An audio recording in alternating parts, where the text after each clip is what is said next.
Bonjour! Welcome to the stream. If you're eating this food, you might already be dead. Today, we leave Natlan, at least for now. And in this version, we also will not be returning to Natlan, I believe. Because all the things are happening elsewhere in the world. For example, Fontaine. Haven't been here in a bit. Today we will be playing the story quest of our newest character in the game. And Melusines are beautiful creatures. They are the pride of Fontaine. Be sure to befriend them and cause them no harm. And depending on how that goes, we might start this version's event, which also happens here in Fontaine. Let's see if focused experience mode will prevent us from activating that accidentally. Our new character is Escoffier. Dulciaria Structura chapter, Act 1. She is a cook. I think that's pretty obvious from just looking at her. And her symbol is just a little cake. Treasured above all. Let's see what she is all about. Hasty structure. Shaped by fame. Navia seems to be keeping an eye on something in front of Hotel de Boer.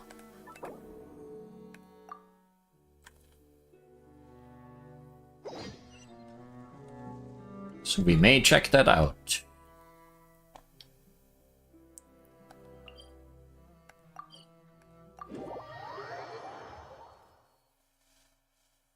Huh? Is that Navia over there? Oh, it's been a while. Let's go say hi. Mondstadt's water is crisp and pure, while water from Liyue has an enduring after. I think the new event also starts somewhere real close to here. What you up to? So I really hope things don't overlap.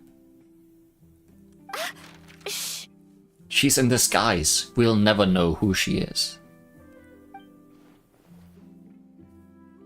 Why the secrecy? Get lost, Monica! I don't want to see you back here until you're ready to wake up and start doing things properly! Right now, you're a disgrace to my kitchen and to the Hotel de Boer name!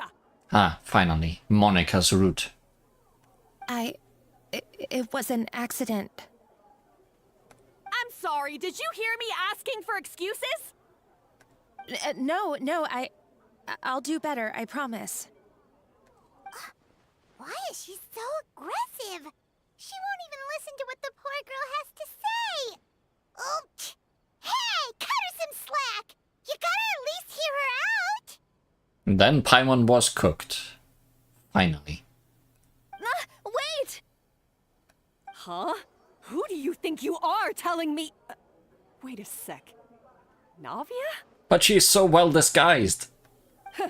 So, you're bringing backup now. Suit yourself! You're still wasting your time! Oh, she let the disguise go. Savannah, is this how you always treat your staff? My staff is right. I'm the one in charge here now. And last time I checked, the Hotel de Boer doesn't take orders from the Spina di Rosula. Of course. How you run your kitchen is none of our business. But when a member of your staff is so overworked he becomes gravely ill, that most definitely is our business. We're going to stand up for him, whether you like it or not. Overworked? I've said it before and I'll say it again. If Fermont can't handle the job, then tough luck. There are plenty of other capable people I can hire instead. But Philmont can do the job, he just... Is overworked. Monica, back inside, now! Huh? But you said I shouldn't come back until... Until now. Just do as you're told, and not another word out of you! Come on, we have work to do! Wow, what a horrible person! Sorry. Looks like I've dragged you into some drama again. No, Paimon was the one who dragged us in. You were just sitting there and didn't want to get us involved. So who was that? Her name is Savannah. She's the new head chef at Hotel de Boer. Well, I know what hotel I'm not staying at. Ever since she took the job, she's been enforcing a brutal work regime and putting a huge amount of pressure on her staff. One guy was so overworked, he collapsed from illness. He's been bedridden for days, and he can barely even talk properly. I'm sorry. I'm sorry. It's all my fault. I don't deserve to be a chef. I quit. At his family's request, the Spina di Rosula is trying to mediate on his behalf. We're not exactly making a ton of progress, as you saw. Savannah is adamant that Vermont's exhaustion and illness have nothing to do with her or how she's been running her kitchen. She's refusing to have any kind of meaningful dialogue with us. Our next thought was to talk to the other chefs at the restaurant and get a better idea of their working conditions. But with Savannah watching them like a hawk, no one has been willing to open up. And that's why I'm here, doing it the old-fashioned way. Camping out, watching, and waiting for an opportunity. So you were waiting for Savannah to leave, and then you were going to approach Monica? Oh, shoot! It all makes sense now. Sorry. Paimon should have thunk before she spoke. Did Paimon ruin everything? Yep, you did. Bad end. Oh, no, not at all, Paimon. Honestly, the way she was laying into Monica, someone had to step in. I'm sure I would have piped up if you hadn't. And besides, I don't really think I'm built for espionage. Either way, Savannah's seen you now, so you probably won't get another chance. Yeah, meaning it's gonna be all the more difficult to get the inside scoop now. Oh, I might as well head back to the Fleuve Cendre then. We'll need to come up with a whole new game plan. Well, good luck with that. I'm gonna go adventuring. Paimon will join you, cause this is kinda all Paimon's fault. Well, good luck, Paimon and Navia. You'll make a good... then I'll join you too. Guys, it's fine. You don't need to worry about it. That said, if you were planning to visit the Fleuve Cendre anyway, let me take you out for a meal. I'll make sure it's a proper feast. I've heard food, I'm in. A really famous chef just joined the Spina di Rosula's tavern. Her name is... New character. Sorry to interrupt. I just wanted to apologize for the scene you witnessed just now. We shouldn't subject our customers to that. Oh, don't worry, we are not customers. This is a small token from us. It's some candy from Monica. She asked me to make sure it was delivered into your hands. Monica's the one apologizing? Huh. Clearly Savannah is the one who owes an apology. Our head chef has been a little highly strung lately. Sorry for everything. Paimon, please don't make things more difficult for her. Thank you for the gift. Alright. Since there's candy, Paimon will drop it. Not the candy. Thank you for understanding. We'll make sure to pass your feedback on to Miss Savannah. Will she listen though? I bet she won't. A little highly strung, huh? Looks like with Savannah in the kitchen, even the waiting staff are on edge. Paimon doesn't get it. How did someone like her even become head chef? Well, according to Vermont's family, she hasn't always been like this. But that's a story for another time. Let's try this candy. Maybe Savannah has been possessed. Ah, yes. Never underestimate Navia's affinity for sweets. Oh, Paimon totally gets it. Come on, dig in! Huh? Hold on, there's something written on the wrapper. Please help me. I'm trapped. Find Escoffier? Escoffier. That's how you say that.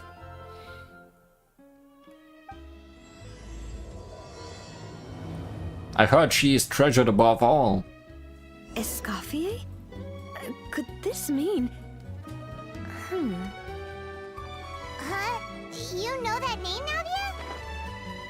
Yeah. Let's stick to the plan and go back to the Fleuve Cendre for now. That's where we'll find Escoffier anyway.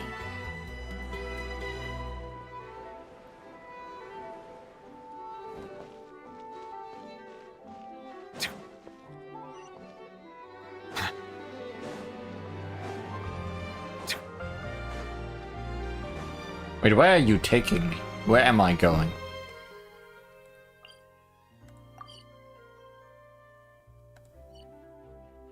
Oh, underground.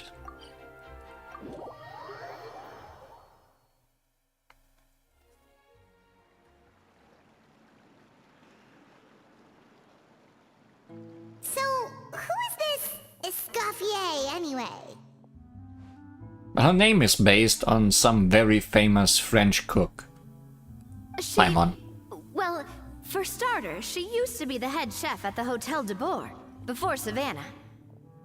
She recreated the legendary Gâteau de Boer and restored the restaurant back to its former glory.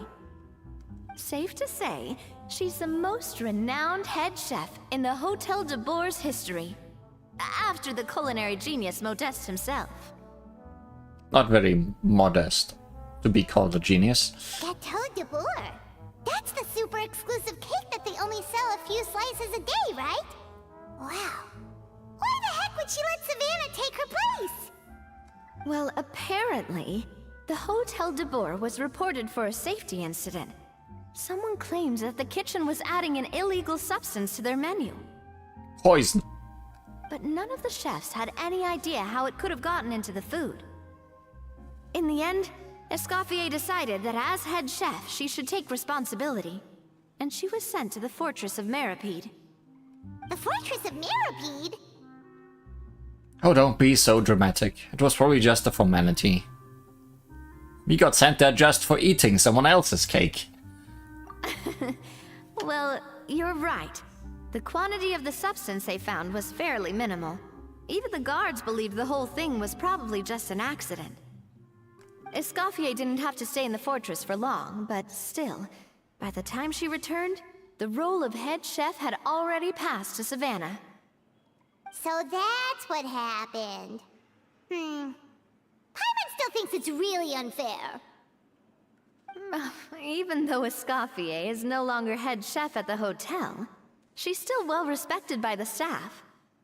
So, I'm guessing what Monica wants is for us to convince Escoffier to try and negotiate with Savannah on the staff's behalf.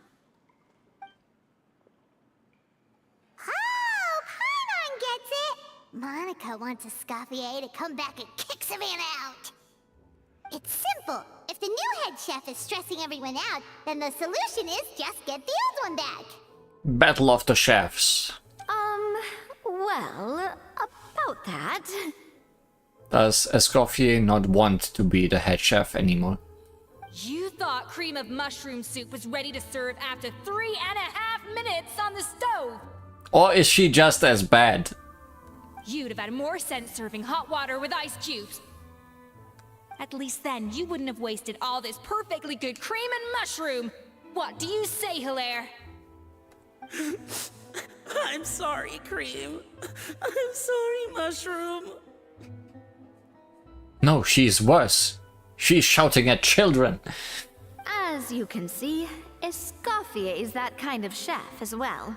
How has the Hotel de Boer made it this far? I'm at a loss for words.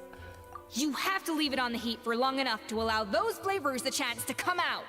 Don't be fooled by the aroma when the water first starts to boil. Got it? Yes, Chef. Then go back and do it again. The customers are still waiting. Remember where you went wrong and don't repeat the same mistake twice. What's happened to the best cook of this place? The auto cook. doesn't exist anymore. Interesting eyes. Both the red circle, but also the hearts. Yes, chef. I think she's a cryo character. Not gonna cook much with that.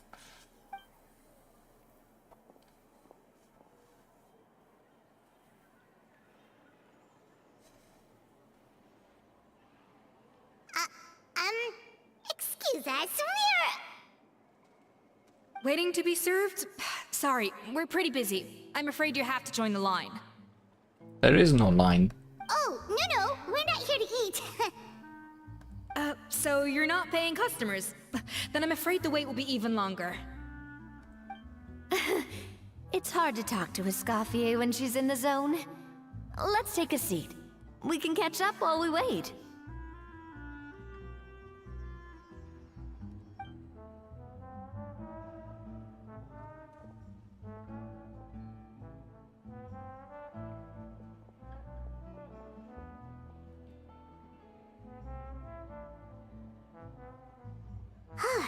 Looks like the rush hour is finally over.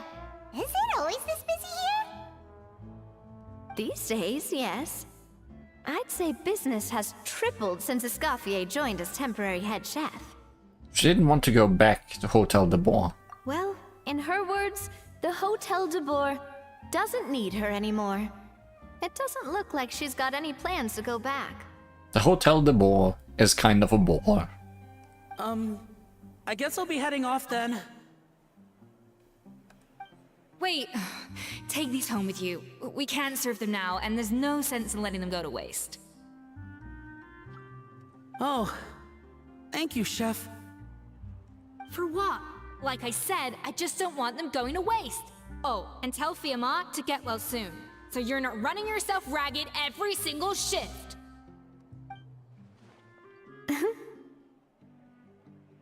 Fiamma. That's the second time we've heard that name. Who is that again? Paimon, your memory is leaky. He's the chef that fell ill from stress. Hilaire is his son. And with Mom stuck at home taking care of Dad, he decided to pick up some work to help pay the bills. Escoffier knows their situation, so she's been making some extra food every day for him to take home. I guess Navia's eyes are kinda similar to Escoffier's. There isn't the red ring, but where Escoffier has hearts, Navia has stars. Hey, I heard that, Navia! I've told you before, no one's making extra food. Hilaire is making blunders in the kitchen, and I can't serve his failed dishes, so he might as well take them home. Yeah, failed dishes that just so happen to be nutritionally complete every single time.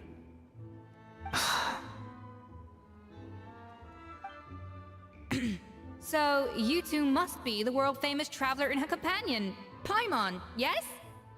Is there something I can help you with? I'm glad we don't need any introductions then. Oh, so you know us already. We'll skip the introduction then. We are here to talk about Savannah. Since Hilaire is working for you, you must be aware of the situation with Savannah. Oh, I certainly am. The Spina's headquarters are right next to the tavern. And I've lost count of the number of times Navi has come to pester me about it. But I don't work for the Hotel de Bois anymore, and being ex-head chef doesn't give me the right to interfere with that business. Besides, I'm the one who persuaded Savannah to take the job in the first place. What? Well, she was a much gentler person back then. A little timid even. She wasn't at all confident that she was the right fit for the role. That's hard to believe. Are we definitely talking about the same Savannah here? Chef's heads are designed to cover all the hair so it won't get into the food. But look at this nonsense. It's very decorative, okay? It's just a smokestack for when she gets really angry. Honestly, I do wonder if she's just emulating me. I mean, I'm not the most pleasant head chef to be around either. At least she's self-aware. Anyway, suffice to say that given the history between us, it'll be tricky for me to tell her she's doing her job wrong without coming across like a huge hypocrite. Chimney, yes. Smokestack is what comes out of a chimney. Fiamar and the others probably think that Savannah gets it all from me. I wouldn't be so sure about that, Escoffier. Look at this note we got from Monica. She mentioned me. Whatever shortcomings you feel you have, it looks like Monica still trusts you. As for the others, well, how can you know what they think unless you ask them? Also, she has a tail.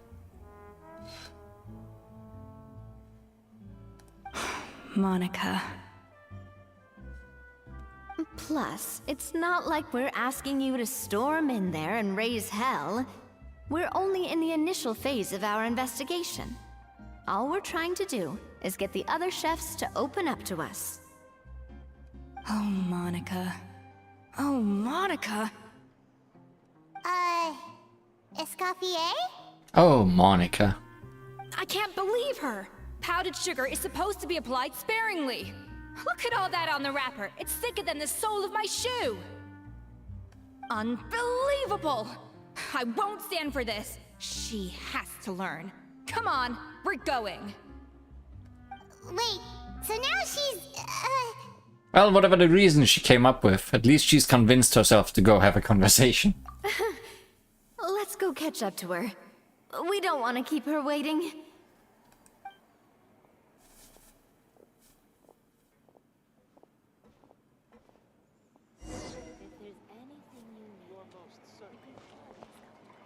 Back to the war.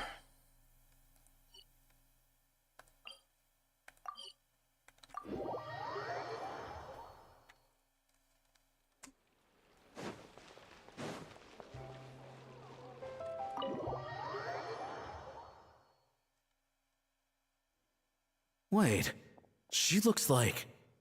Is that Escoffier? Escoffier's back? Yes! I've missed her cooking! I was just saying, Hotel de Bourg is nothing without her. You can't match Escoffier's talent. I'm sorry. I'm so sorry.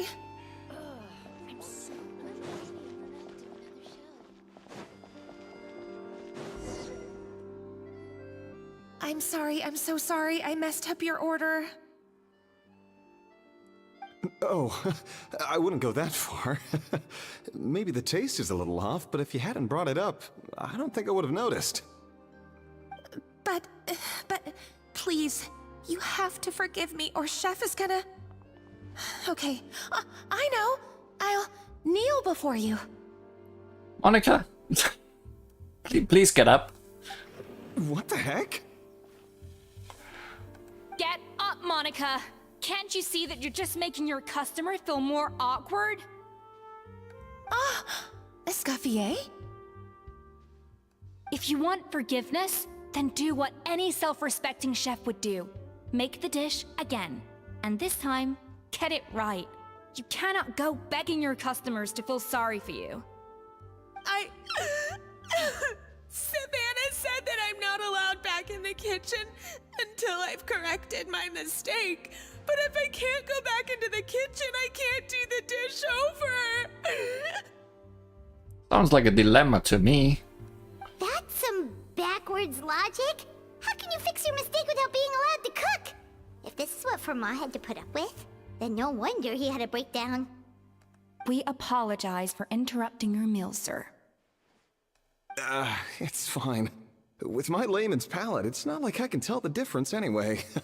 I was actually quite enjoying my meal until she appeared out of nowhere and started apologizing. Gave me a bit of a fright, to be honest. Oh, well, it's because Chef Savannah tasted a bit of the leftover soup from my pot and then threw me out of the kitchen. Gosh, that's pretty strict. Has she always been that way? I don't recall things being like this when Escoffier was head chef here. I gotta say, you're all looking a little worse for wear these days. She made it wrong for a purpose. It was a bad spell card from this guy. Oh, sadly it did not work. He just left without using a spell card. I mean, Escoffier was strict too, but I think the difference is that her criticism was more constructive, so you knew what you did wrong and how to improve, and we all knew that it came from a good place. Chef Escoffier was hard on us because she truly wanted us to reach her level. But these days, whenever we make a mistake, we just get told to wake up, get your head in the game, or just do it again. And it's only gotten worse since word got out that Chef Escoffier had started working again in the Fleuve Cendre. Monica, you don't need to call me chef. I'm not the boss here anymore. Yeah, but through no fault of your own, what happened back then, that wasn't on you, and all of us know that. That banquet was a huge event, and so many staff were involved every step of the way. With so many moving parts, there's no way of knowing how that Lumiline ended up in the food we served. What? I ended up in the food? I thought Paimon was the food. Lumiline? What's that? It's my name, right? A new drug from the Fontaine Research Institute, produced from an extract of the Lumitoile.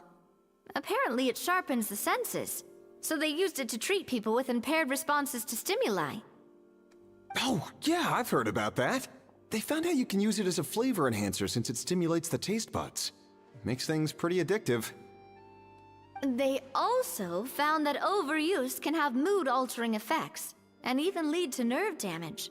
So it quickly ended up on the guard's list of controlled substances.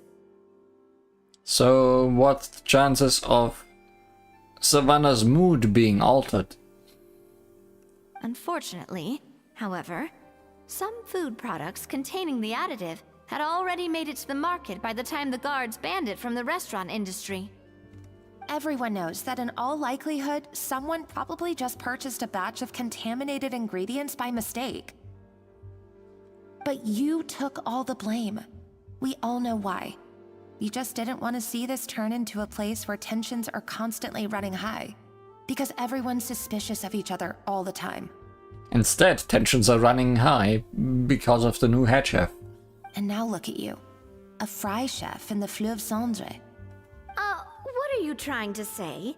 Sure, the Spina's Tavern is no Hotel de Boer, but come on, it's not that bad, is it? Oh, the Fleuve Cendre, you say? Great. That's where I'm dining from now on. Monica, I'm very happy with my current job. And there's no changing the past. We just have to let bygones be bygones. Besides, at the end of the day, I was the head chef, regardless of whose mistake it was. Ultimately, the responsibility lay with me. If only Savannah was half the boss you were. I'm sorry? Do you have a problem with my conduct as head chef? Yes. No, chef. So, you do remember who's boss? Escoffier? I thought you'd left this place for good. What are you doing back here? What happened to you, Savannah? Why are you acting like this? When I turned this place over to you, You made me the head chef and gave up your right to tell me how to do my job. You're not the boss here anymore, so stop acting like you own the place. Whoa. Sounds like someone has a chip on her shoulder. Maybe we should give them some space. Oh, Savannah! Heart.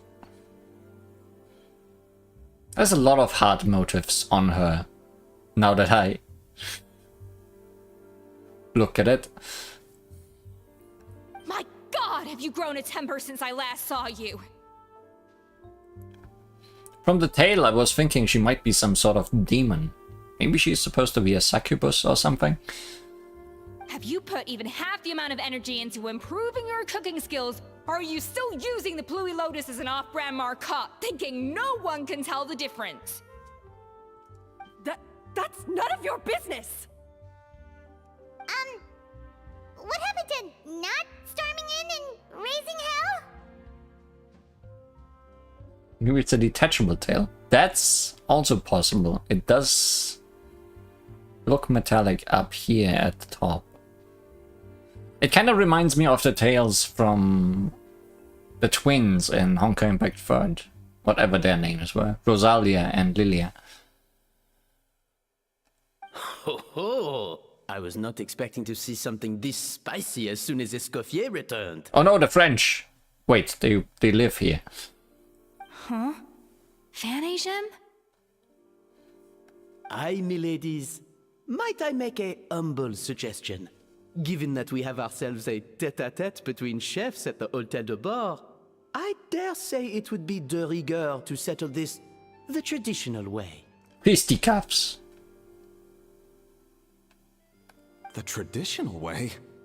That can only mean one thing. Sounds like we're in for a history lesson. In French. That's right. I'm talking, of course, about the tradition established by Modeste himself. The cooking contest! According to legend, the founders of Hôtel de Bord, Modeste and Savelli, used this method to resolve all of their disputes. Everything from petty arguments over next week's menu to disagreements over the strategic direction of the restaurant. Savelli also sounds like a real cook name. The cooking contest would decide who had the final say. Huh. Sounds like they had a lot of free time on their hands. Ah, well, it might sound that way to us. But in fact, the cooking contest played an enormous role in motivating chefs to hone their skills, reaching new heights of excellence in the culinary arts. Mozart and Salieri, yeah, that might be what I'm thinking about. They sure cooked. And indeed, the reintroduction of this institution in recent years has surely been instrumental in transforming the Hôtel de Bord into the top-ranking restaurant in Fontaine. Reintroduction? Someone brought it back? Who? Is that person in the room with us right now? What say you, Escoffier? Surely you of all people won't back down from this challenge. It was you who put the rule in place, after all. Thought so. There's your answer, Paimon. Sure, I reinstated it, but I'm not a chef at Hôtel de Bord anymore. Isn't this bending the rules a little? I see no issue as long as both sides agree to the terms. We could simply treat it as an exhibition of sorts. Savannah, any objections? There are also bat wings on her vision. Exhibition. Huh. No. If we're going to battle it out, let's put it all on the line. If I lose, it's up to you what happens to me. I don't want anything to happen to you. She would make good ingredients, I'm sure. But if you lose, you hand over the Codex de Bord to me. What? The Codex de Bord? The Codex de Bord, what is that? Only the legendary handbook written by the original head chef Modeste. It contains all his secret recipes, including Gâteau de Bord. It's the greatest treasure in Fontaine's culinary world, and only the present and former head chefs of the Hôtel de Bord have the right to read it. I feel like you should be showing me a book, not stars. Present and former? Wait, but that already includes Savannah, though. Also a hair accessory or fork and spoon. That I noticed as well. But that doesn't give me any hint on what she is supposed to be aside from a cook. What do you want that old thing for? You have your own copy, don't you? I mean, her tail is also a fork in a way. Well, a trident more than a fork. A tahuti. You know, I wouldn't be too surprised. Don't take me for a fool. You know perfectly well what I mean. I want your copy, the original version, the one you took with you when you left us. I'm sorry, I must be missing something. You know, there's no difference between the original and the copy, right? They contain the exact same recipes. Stop trying to change the topic. What's wrong, Escoffier? Scared you're gonna lose to me? Or are you scared of me getting my hands on the original codex? Savannah, you may remember that we gave her the original as a parting gift, to thank Escoffier for her years of service. Asking for it back feels a little, Oh, I'm sure it won't be an issue, as long as both sides agree to the terms. Those were your words, weren't they? And as for the contest itself, let's make it a bake-off. Gâteau de Bourg, per the recipe in the codex. Well, Escoffier, you against me. Are you in or out? It's actually not a fork and a spoon, right? It's fork and a fork. You sound surprisingly confident. Actually, also here, it's tridents, actually, not forks. Alright then, let's see how much you've actually grown. I hope you surprise me, Savannah. I'd hate to find out that all you've learned after this long is how to chew people's heads off. Believe me, I'll show you. Escoffier, are you sure this is a good idea? You accepted her terms a little hastily. Oh, it'll be fine.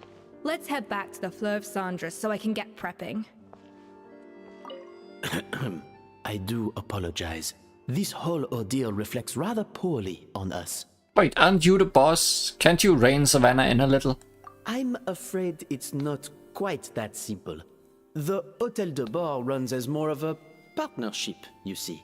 It was founded by two friends, Modeste and Savelli, and it's been that way ever since. So, while I am technically Savannah's boss, it's not really my place to interfere with the business of the kitchen. To be perfectly honest with you, that's part of the reason why I suggested a cooking contest. If Escoffier wins, it would be the perfect opportunity for her to talk some sense into Savannah. Or, of course, if she wanted to return, then... But anyway, I'm getting ahead of myself. Whatever the outcome, this contest will hopefully serve as a turning point for us. Please, pass on my best wishes to Escoffier. I must say, Savannah surprised me with her confidence. Does she really believe she can best Escoffier in the kitchen? I thought she was just blowing off steam when she first raised the idea to me. Maybe she has a way to cheat with the thing that's almost the same word as my name. I can't believe I got to witness that firsthand. I only stopped by here for a quick meal. I definitely got my Mora's worth today. But your food is cold by now. Cold soup.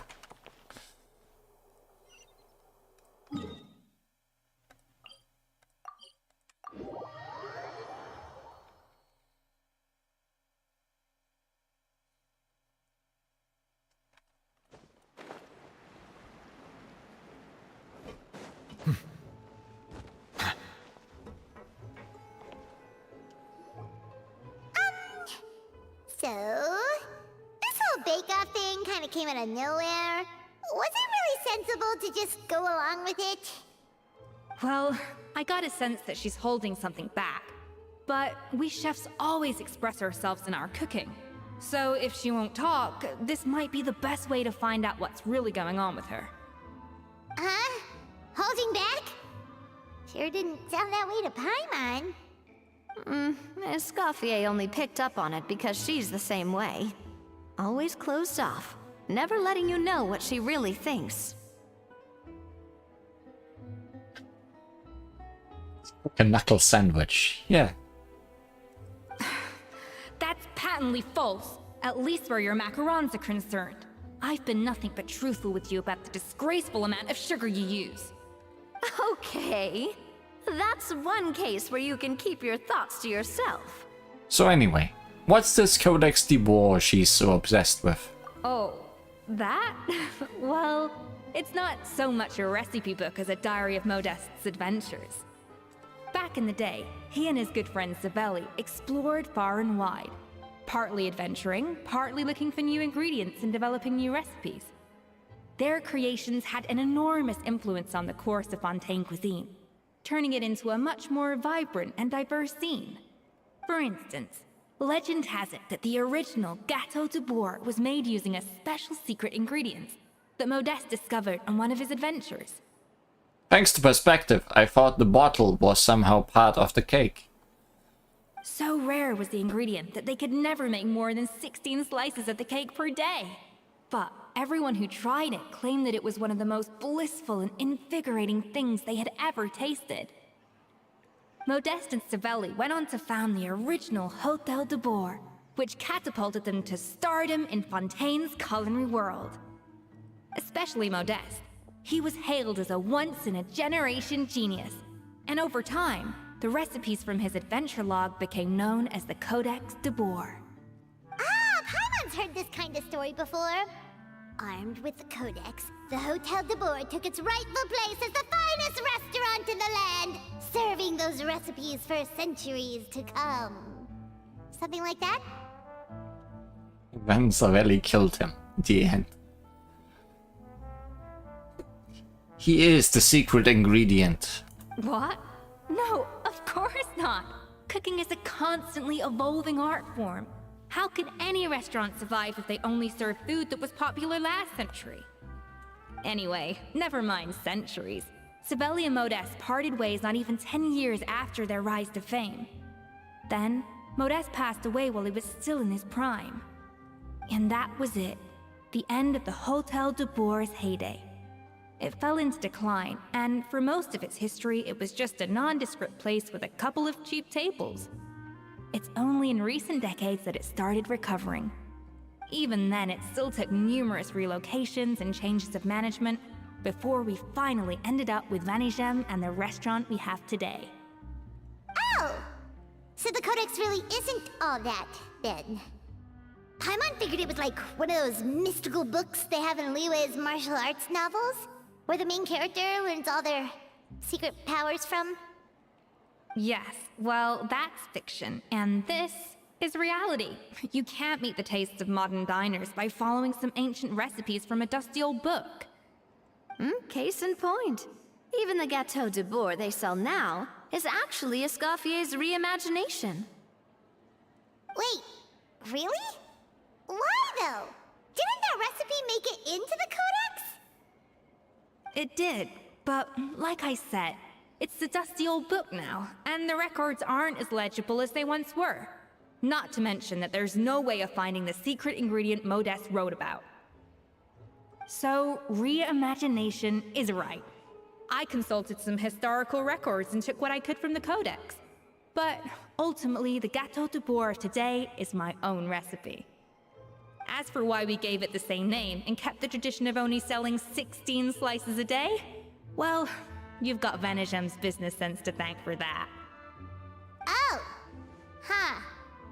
Well, that kind of takes all the mystique out of it. And now we have screamed it all across this place, and everybody knows about it. Hey now, it might not be the original Gâteau de Boer, but it's still the most delicious cake in Fontaine today. And who knows, maybe Escoffier's version is more suited to your palate. Just think, if the original truly was the perfect cake you're imagining it to be, there's no way the recipe would have been lost to history, right? Not to mention that the Hôtel de Boer never would have fallen into a slump. Anyway, before I left my role as head chef, I made a copy of all the recipes from the Codex, including my own improved versions, and turned them over to Savannah. So why is she so interested in the original copy? Could it be a symbolic thing? Like, whoever holds the original Codex de Boer is the true head chef? Well, it was clearly precious enough to give to Escoffier as a parting gift. Meanwhile, Savannah only got a copy. Maybe from her point of view, it's like management doesn't truly see her as being worthy of the role. You think so? The only thing is, it was her suggestion to give me the original in the first place. Well, a joint decision by her and Venegem. But still. What? Huh. Guess she's had a major change of heart since she became head chef. Yeesh. How often are you gonna tell us that she was different before? Who knows? We could speculate forever. Better to just let our gato do the talking. What does that mean exactly? It means vesting her in this bake-off, and then getting her to explain herself, even if I have to beat it out of her with a spatula. You don't mince words. However much she's changed since we worked together, I believe that she still has her chef's pride. And if she respects the art, she'll respect the outcome of our contest. Well, I'm confident that you and your spatula can get justice for Froment. All you need to do now is win the contest. But that should be a breeze for you. Let's not get too ahead of ourselves. Gâteau de Bourg is very complicated to make. Usually, it takes 3 chefs working in tandem to cover everything. Well, lucky you! I am mostly a chef. Now, if I had to push it, I could probably do the work of 3 chefs myself. But I'd prefer to play it safe if I can find a couple of assistants in time. Well, lucky you! Paimon is a good assistant. Well, that's easy. The 3 of us are veterans in the kitchen. You just need to pick 2 of us. Yes. Cooking, eating the sweets only. Paimon is like minus 0.5 chefs. Well, I have heard the Traveler is an accomplished cook, as well as a warrior. But be warned, I will hold you to exceptionally high standards. Think you're up to the task? Bring it on! I can cook. Oh, count me in too. I've spent weeks perfecting my macarons after your scathing review. Even if it means competing against the Traveler, so be it. I'll show you what I'm made of. Wait, are we having a cooking contest now, Navia? Confident. I like it. Alright, let's start with some elementary mise en place. Show me your knife skills. I have a sword. So do you. Show Escoffier your knife skills. Use normal attacks to cut the fruit. It seems like she will collect the slices and process them into some sublime substance. I've always called it chopping stuff up, not mise en place. But it's basically the same thing, right? Oh, Navia. The difference in your case is... Oh. Looks like you found that easier than I expected. Should have taken my time more. I thought I'd have to fill up the whole card deck. Yeah, thankfully it was pretty straightforward in the end. You made it sound like we'd be carving statues out of fruits or something. Oh no, Paimon's got a knife! Everybody run. She's finally armed. It's like that game on phones 15 years ago. I know what you're meaning. Fruit Ninja or something it was called. Well, brace yourself, because the next step is anything but straightforward. I'll be using this cold press to extract flavor compounds from the ingredients. What's a cold press? A kind of special food processor I got the Fontaine Research Institute to make for me. It uses cold temperature extraction to isolate the essence of cooking ingredients, which can then be used to flavor dishes more precisely. So cryo is related to your cooking. But this isn't exactly standard kitchen equipment, so that probably didn't make a whole lot of sense. Let me give you a demonstration instead.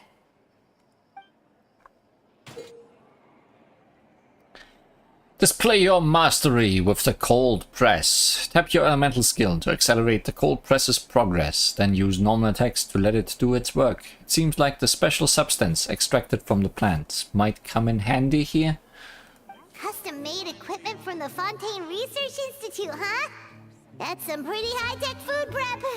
Paimon's never used anything this weird before. Cool! Not weird.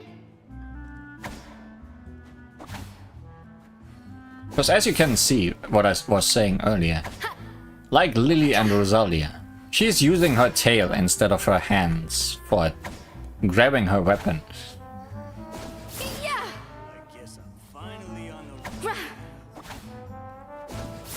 So it might be an attachment.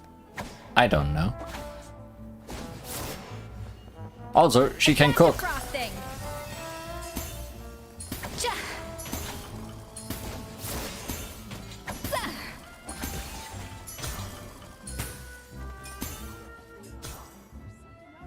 And done.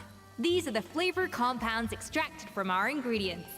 I've processed all the fruit you chopped up earlier.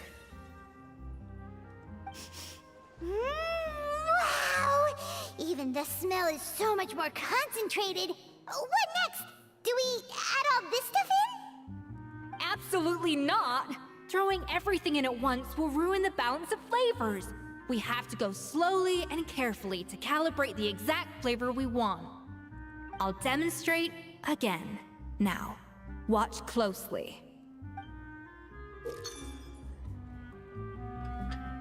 Learn at Escoffier's feet and master her precision cooking. The flavorings you got from her multifunctional food processor can adjust the flavor profile of the dish.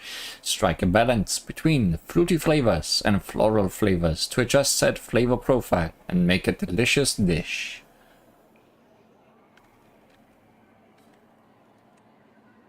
Slowly and carefully. Not a drop too much, and not a drop too little.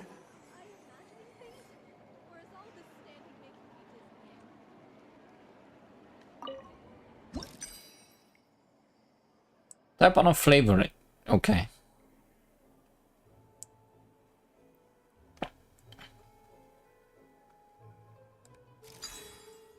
I see. Okay.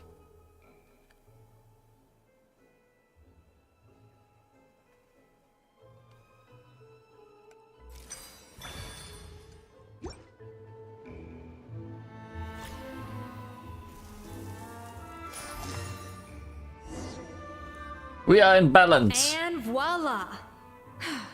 Now it's your turn.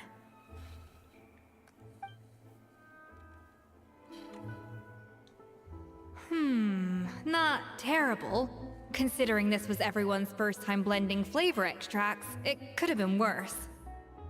But the Traveler's work was surprisingly good.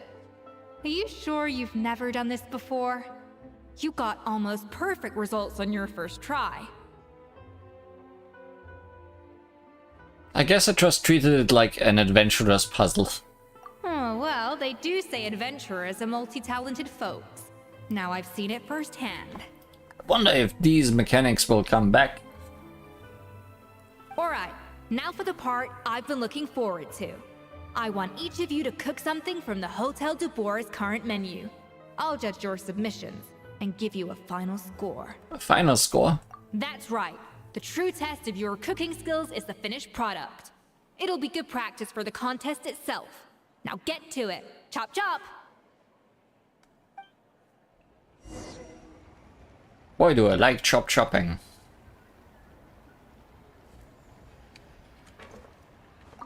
How's it going? Have you picked a dish yet? Choose wisely. I expect you to present the most delicious thing on the menu. Oh hey, I have things. Delicious rainbow macarons. Small multicolored round pastries. The crisp shell wraps a thick soft filling and all is right with the world. Try one and it shall be as if a little kitten's nose is nuzzling against your chest. Surely no one could help but fall for such an experience. This one's sparkly, so I'm giving you this.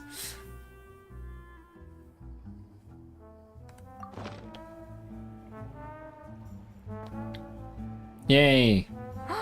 Look at that! With the grace of a snow-winged goose, as I like to say. Now, let the grating commence.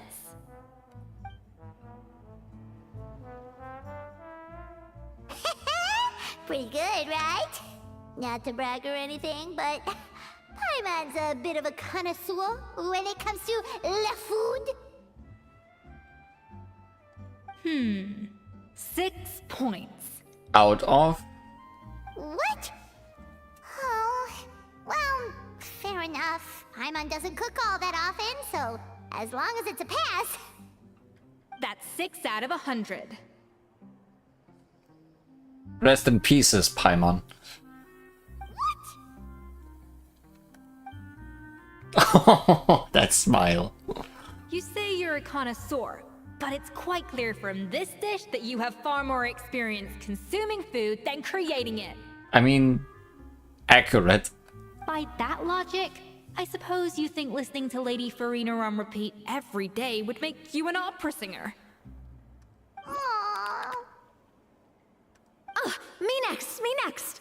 I'll have you know that this batch of macarons has 2 whole tablespoons less sugar than my previous ones. Oh no, Navia and I both made macarons. Actually, the macarons I gave probably were given to me by Navia at some point in the story. So you went from 12 tablespoons to 10? Well, it's nice to know you actually measured it out. Because it tastes like you just threw in whatever was left in the jar. 6 points. Aww. Yikes, she's a harsh judge. Now to the final dish. It's the same macarons again, but with the extra sugar. So, what do you think? This is our last hope. 8 points. Darn, that's barely higher than what we got. Out of 10. Not exactly. The color is spot on. Beautiful aroma. Excellent presentation. That's also a smile. Seeing it like this, not animated anymore, makes it look kinda scary. I have to give this one 8 points out of 10. Maybe even 9 points. Huh? How did you pull that off? How did you get the maximum down from 100? It's all that practice from cooking for you, Paimon. Don't get me wrong. There's room for improvement. But still, this is clearly the work of an accomplished chef. I can tell that you've put many hours of work into honing your skills in the kitchen. I can really taste the grace of the snow-winged goose in this dish. The traveler's journey, with all its trials, tribulations, and setbacks. Not to mention the frustrations of having a picky eater for a partner. Hey, you made that last part up! No way did you taste that! Well, it looks like I lost fair and square. I guess you'll be taking the Traveler as one of your assistants then? No, she is taking Paimon to eat the opponent's food. But if it takes 3 chefs, that still leaves 1 slot remaining. Maybe Paimon and Navia should keep practicing and see how it goes? Chef Escoffier! Oh, it's Hilaire! What brings you here? He heard we need a cook. I heard the news about the cooking contest. You're doing Gâteau de Bourg, right? I was just wondering if you needed any help? And you think you're up to the task, do you? Oh, no, I know I'm not there yet. It's actually my dad who wanted to help. Firma, last I heard, you could barely get out of bed. Chef Escoffier, Navia, Traveler, thank you all so much for everything you're doing for me and my family. I've had enough of sitting around at home while you run yourselves ragged. If you let me, I'd like to help you win this cooking contest. Are you sure you're up to the task, Firma? Yeah, I was gonna say the same thing. Don't you worry. I'll be fine. I'm feeling much better now. I'm sorry. I know I've been rather useless these past few days, but not anymore. The fact is, I'm a fine chef, despite recent events. I've proven myself in the Hotel de Bourg kitchen, so if anyone's qualified to work under Chef Escoffier, it's me. I think. I mean, I hope so. I could go ask Xiangling. Firma, have you even set foot in a kitchen since leaving Hotel de Bourg? I have not, but I'm fully rested now. I know I can handle it. I'll prove it. Let me whip something up for you right now. You don't sound fully rested.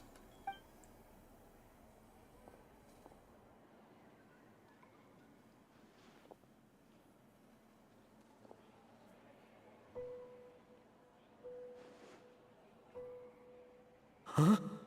That's strange. Why are my hands shaking?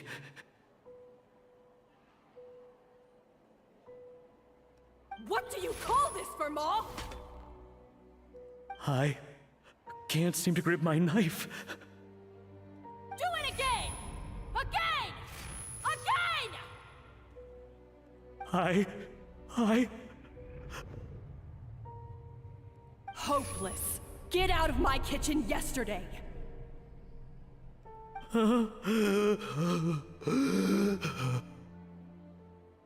Dad, what's wrong? Also, you're correct. That voice for Hilaire is pretty off. Bit too mature. I don't understand. I was feeling so much better, and then I don't think you were feeling any better. Will I never be able to work in a kitchen again? Dad, talk to me. What happened? I think the real issue here is not physical exhaustion, but psychological trauma. Monica, when did you get here? Even I didn't notice you arrived. Probably because you were all concentrating so hard on your cooking. I didn't want to interrupt your flow. But anyway, Firma, I'm so sorry. If only I'd known how serious your situation was, I would have stood up for you sooner. You have nothing to apologize for, Monica. During those long nights of redoing every order, you were the only person who looked out for me. Oh, come on. All I did was make you some tea. I doubt it was much help. Savannah was so ruthless toward you. I probably should have brought you something stronger. She sounds like the worst. All right, another Savannah horror story. Let's hear it. She's been getting harsher and harsher on us ever since she heard about Escoffier's new role in the Fleuve Cendre. Seems like no matter what we make, she'll find something wrong with it. What is this? It looks like a dog's been at it. In the trash now! Then she orders us to redo the dish again and again, but we never know what's going to make her happy. Do it again, do it again, do it again! Every time you remake it, you just get another earful from her. And maybe don't remake it, just show her the same one again. Either straighten yourself out, or get out of my kitchen! So now, it seems like just picking up a kitchen utensil gives me flashbacks of her yelling at me.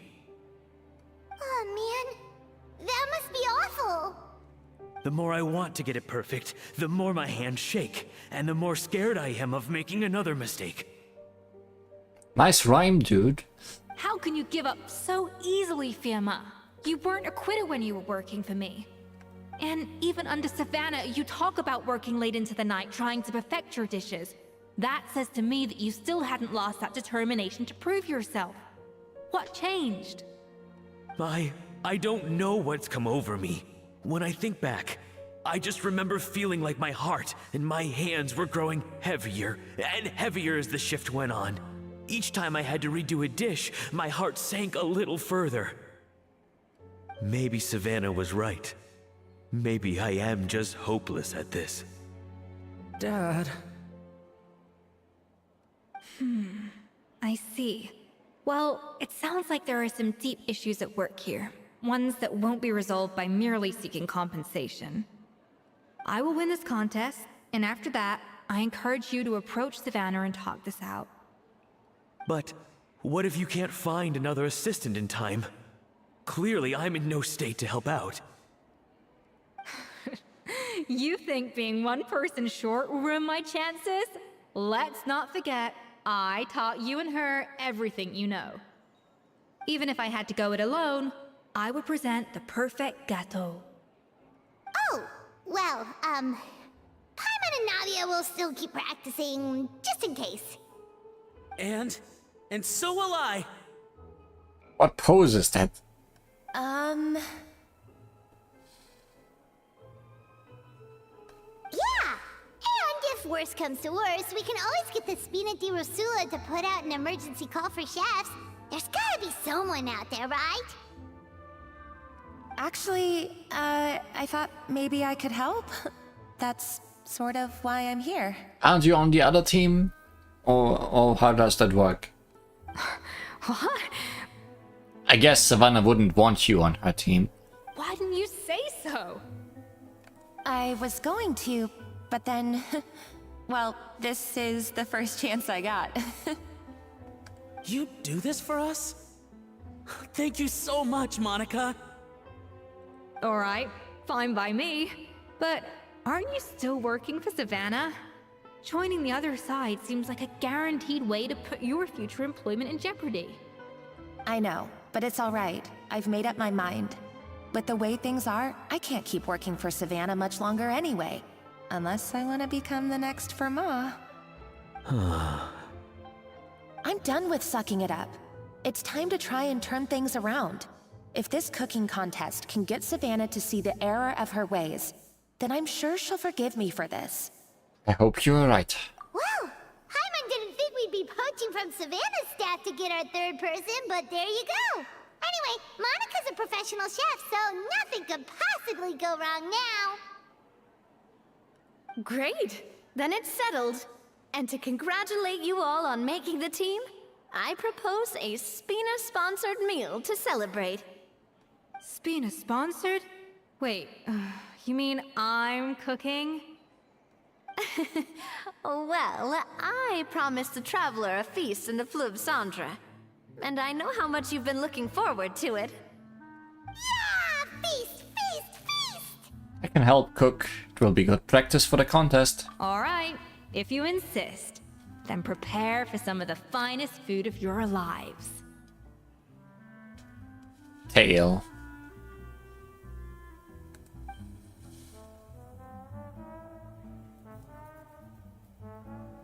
Food CG.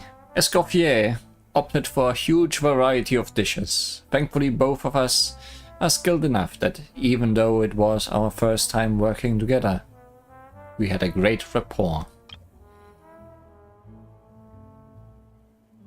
Oh no, Paimon's got a knife again. That's not a bad idea, actually. Wait, hold on. You need to finesse that further. She dished out plenty of praise and taught me an awful lot too. Time seemed to fly by. That was a dream come true. Paimon never knew Fontanian cuisine could be this good. Oh no, Navia's dead. Finally on the right path. So, this is what Chef Escoffier is truly capable of.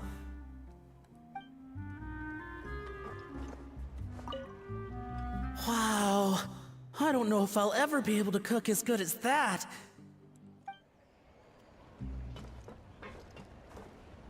But neither of you has even touched your food. I wish I could eat that all over again. It's not often that Escoffier goes all out like this. And it's all because of you, Traveler.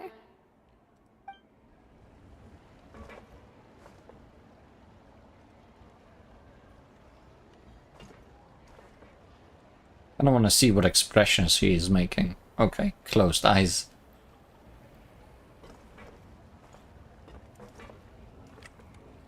I guess I'm finally on the right path.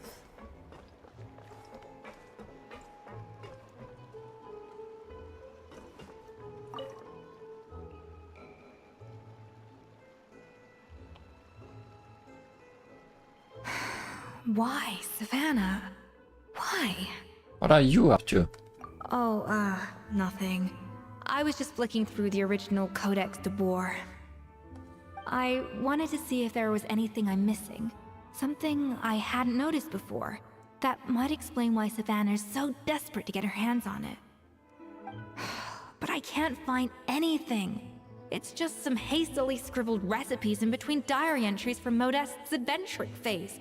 And most of it's not even legible anymore. Maybe the secret ingredient is in there somewhere. The copy I gave her not only has all the recipes in full, but even includes my own private tips and notes from years of experience. Surely that's infinitely more useful than this old thing. For her, it's probably not about how useful it is, and more an issue of head chef's pride. Yeah, maybe. Still, it's just hard for me to imagine that the Savannah I knew would go to all this effort just to make a point. Were you two friends? We were. At least I always thought we were. She was a little shy, but meticulous with everything and everyone she dealt with. She made a few mistakes here and there, but she was quick to correct them whenever they were pointed out. And she was always striving to improve as a chef. Those qualities are why I recommended her to replace me as head chef. I never imagined for 1 second that she'd cause Fiamma and the other staff so much grief. It sounds like you feel partly responsible.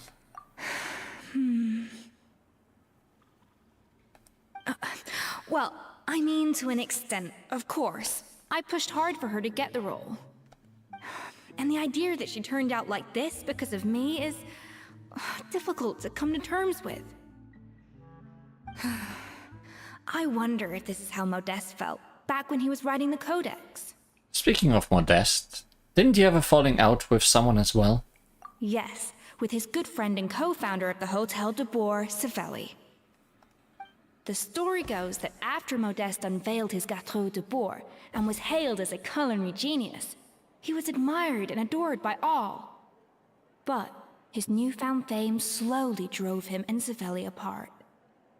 Unlike Modeste, whose every new creation was an instant hit, Savelli seemed to face setbacks at every turn.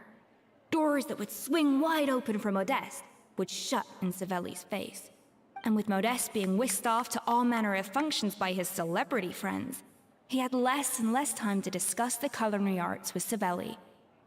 People started gossiping about Savelli, and their relationship between the two gradually soured. So what happened to them, ultimately?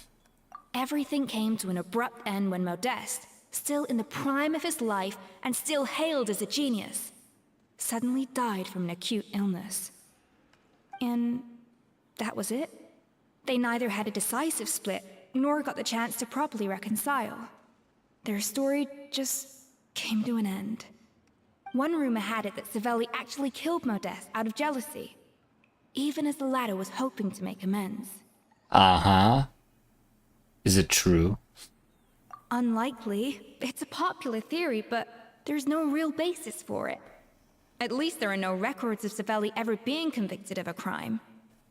Still, beyond a point, there's no way of knowing what truly happened in the past. All we can do is try to make sure the present doesn't quite go as badly. And that's why I have to win this contest tomorrow. Then get the truth about everything that's been going on, even if it means cracking her open like a nut.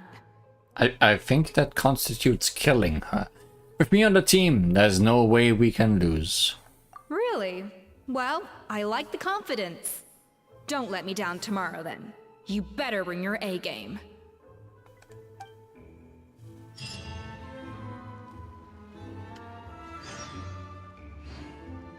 Roasted by flames. Let's hope that Savannah isn't all sizzle and no steak. After all the work we put in, it would kind of be a shame if tomorrow was a complete cakewalk. Food puns.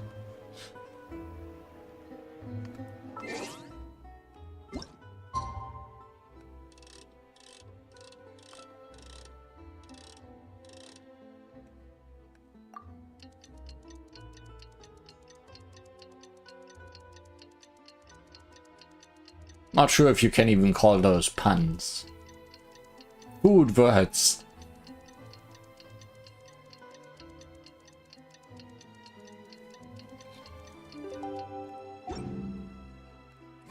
It's cooking contest day! To the Hotel de Boer! Toot sweet! Escoffier, you've changed. Oh wow. So much potential.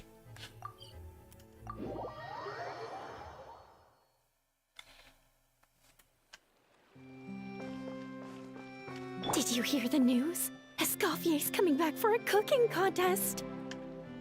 Wait, seriously? Escoffier in a cooking contest? Now that I've got to see. I don't get it. Why would anyone in their right mind challenge her to a cooking contest?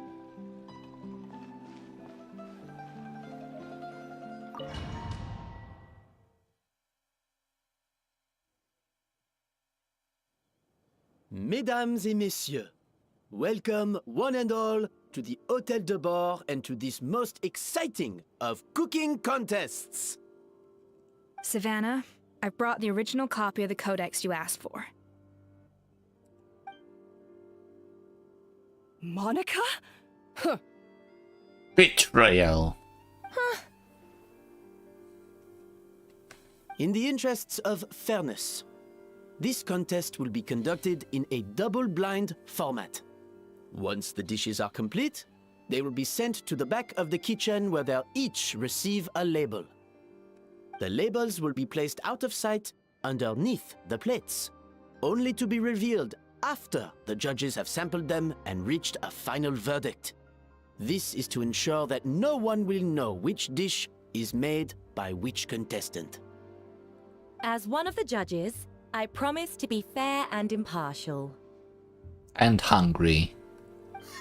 When my meal got interrupted yesterday, I never thought this is how they'd make it up to me. Getting a seat on the judging panel is a pretty sweet deal. Both contestants have taken their positions. Then, without further ado, let the Hôtel de Bord cooking contest commence! My team is more colorful. Gâteau de Boer, layer 1, complete the objective. By doing objective things. Cooking music. Make some Gâteau de Boer using Escoffier's patented precision cooking. You can start the flavoring process at the seasoning table after obtaining flavorings from the cutting board and the cold press.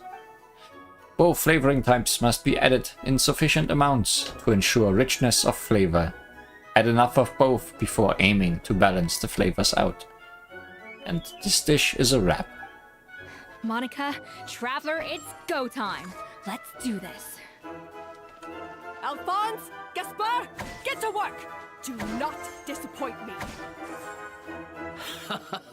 Looks like our two head chefs are raring to go. Like an oven on full blast, this competition is quickly heating up. That should be enough flavoring. Now hurry up and balance the flavors.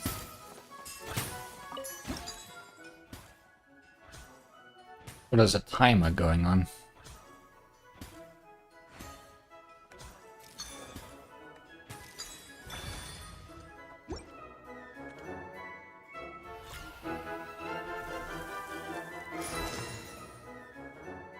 Very balanced.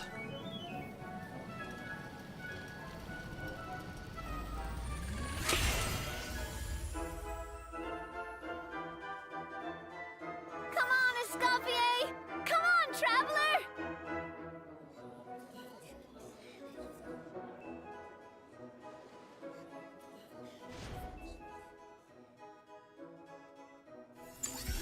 Layer 2. Make the next layer of cake.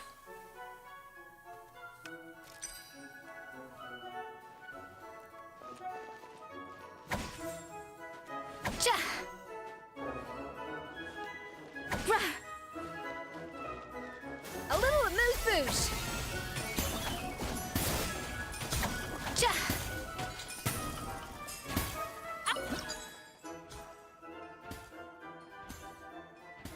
The balance of flavors is about right. But the quantity is too low. Oh. Okay.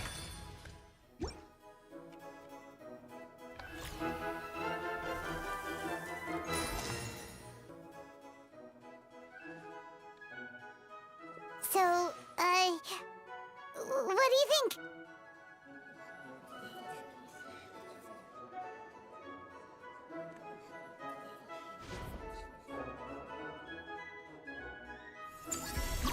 Make the last layer of cake.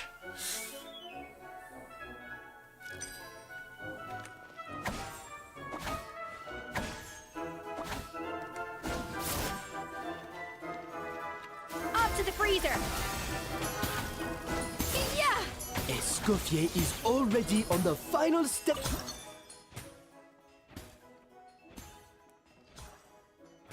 Two of each, huh?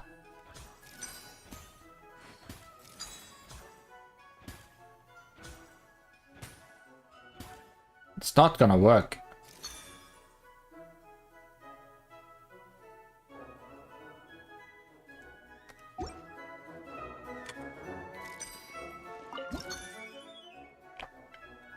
Oh, I can't take it back.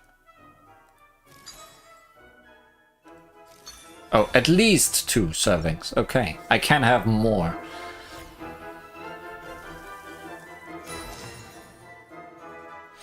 Yeah, I thought it had to be exact, too. You can't match Escoffier's talent.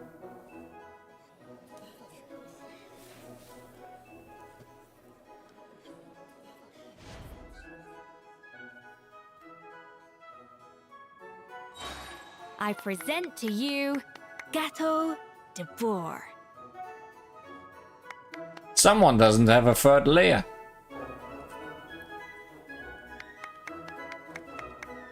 Oh, use my burst to complete your work. The pinnacle of excellence!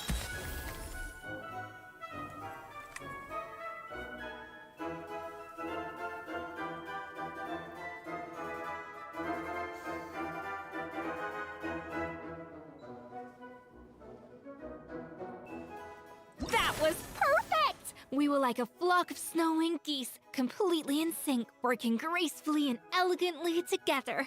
Great work, team. Pose for the camera.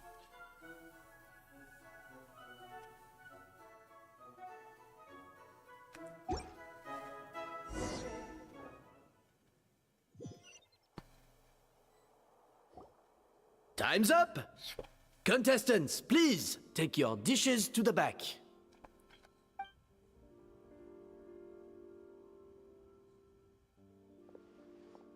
Huh. That guy was right. You really can't tell whose is whose just by looking at them. Who gets the other layers? We both made the same dish after all. For all her flaws, Savannah's a talented chef who earned my recommendation for good reason. She wouldn't screw up something as elementary as the cake's appearance. So did she somehow swindle in that lumine something ingredient to make hers taste better? Whoa! This is really rather good. Wonderfully soft and fluffy. Beautifully sweet. This is a masterclass in how to make Gâteau de Bourg. I would give this one at least 9.9 out of 10. Only because there's something about the flavor of the base. It's just a little different from the recipe I'm used to. Huh? Really? I couldn't tell. All right, on to gâteau number 2. I haven't had a single bite and already this aroma is a delight to the senses. I have a feeling that this gâteau will be a gâteau for the ages. How exciting! I'm gonna dig in.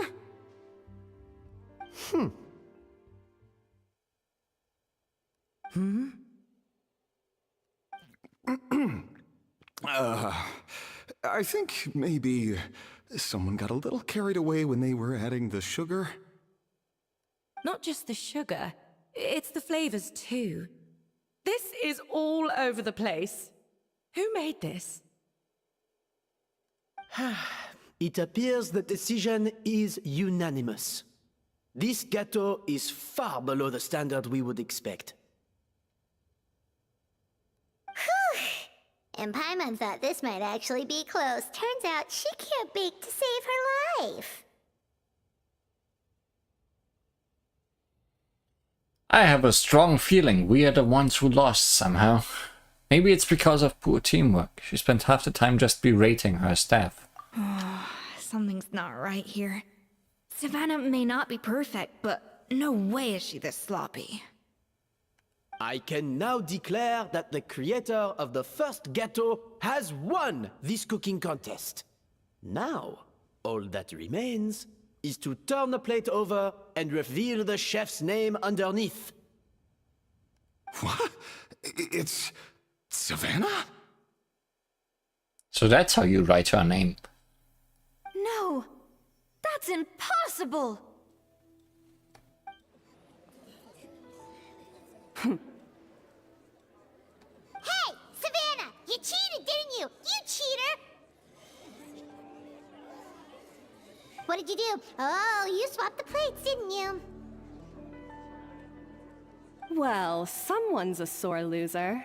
These cakes went from the oven to the judge's table without me ever laying a finger on them. And everyone here can attest to that. It was Vanejem's staff who labeled them in the kitchen. If you're looking to accuse someone, why don't you start with them?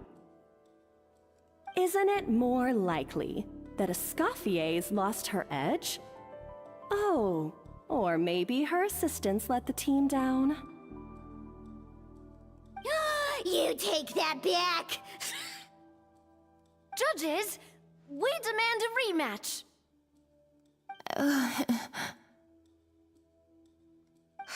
That's enough! What's done is done. Oh. Did Monica do something?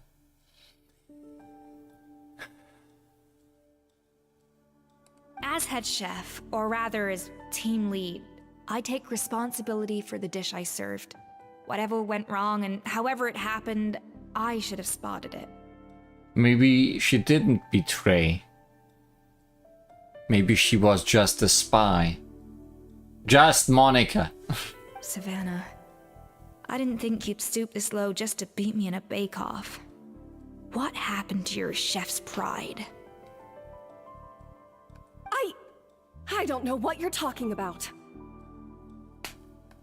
If you want the Codex de Boer that much, you can have it. Escoffier, no! But you must promise me that you'll apologize to Firma and compensate him for everything you put him through. It's a little late to be negotiating terms. The contest is over and I won. That means you owe me the Codex, and I owe you nothing. Look, Savannah, you may have fooled everyone else, but can you really fool yourself? What I'm offering is to accept defeat without looking to expose what you've done.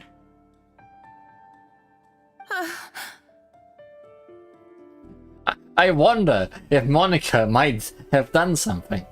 But only on the condition that you promise to stop putting so much pressure on your staff. Fine. I'll treat this as your final handover of duties from one head chef to the next.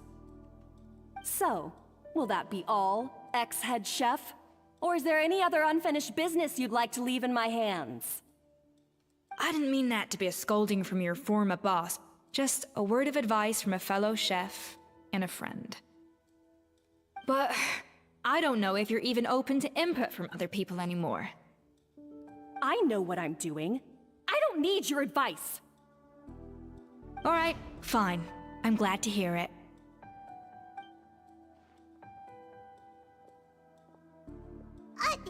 Escoffier?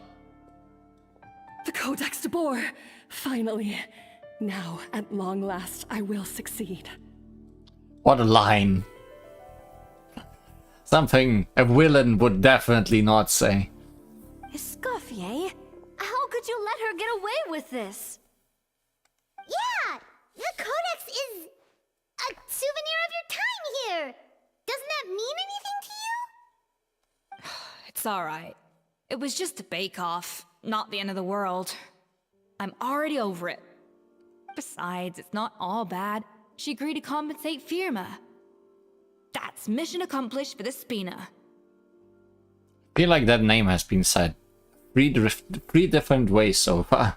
Honestly, if I'd have known that giving her the Codex would solve everything, I'd have just done that in the first place. I mean, why bother with the whole cooking contest? It's such a waste of time and energy. But Escoffier, privately, I'm sure she's devastated. But what's done is done.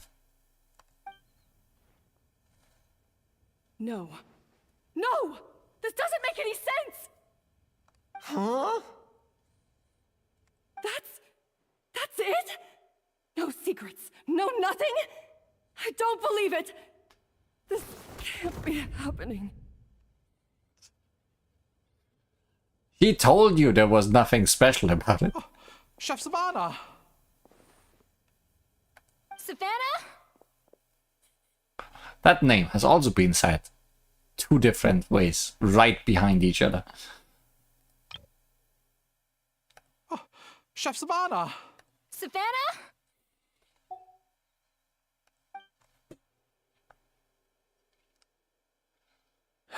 It's nothing life-threatening. Just a lot of pent-up stress and exhaustion. Oh, I knew it.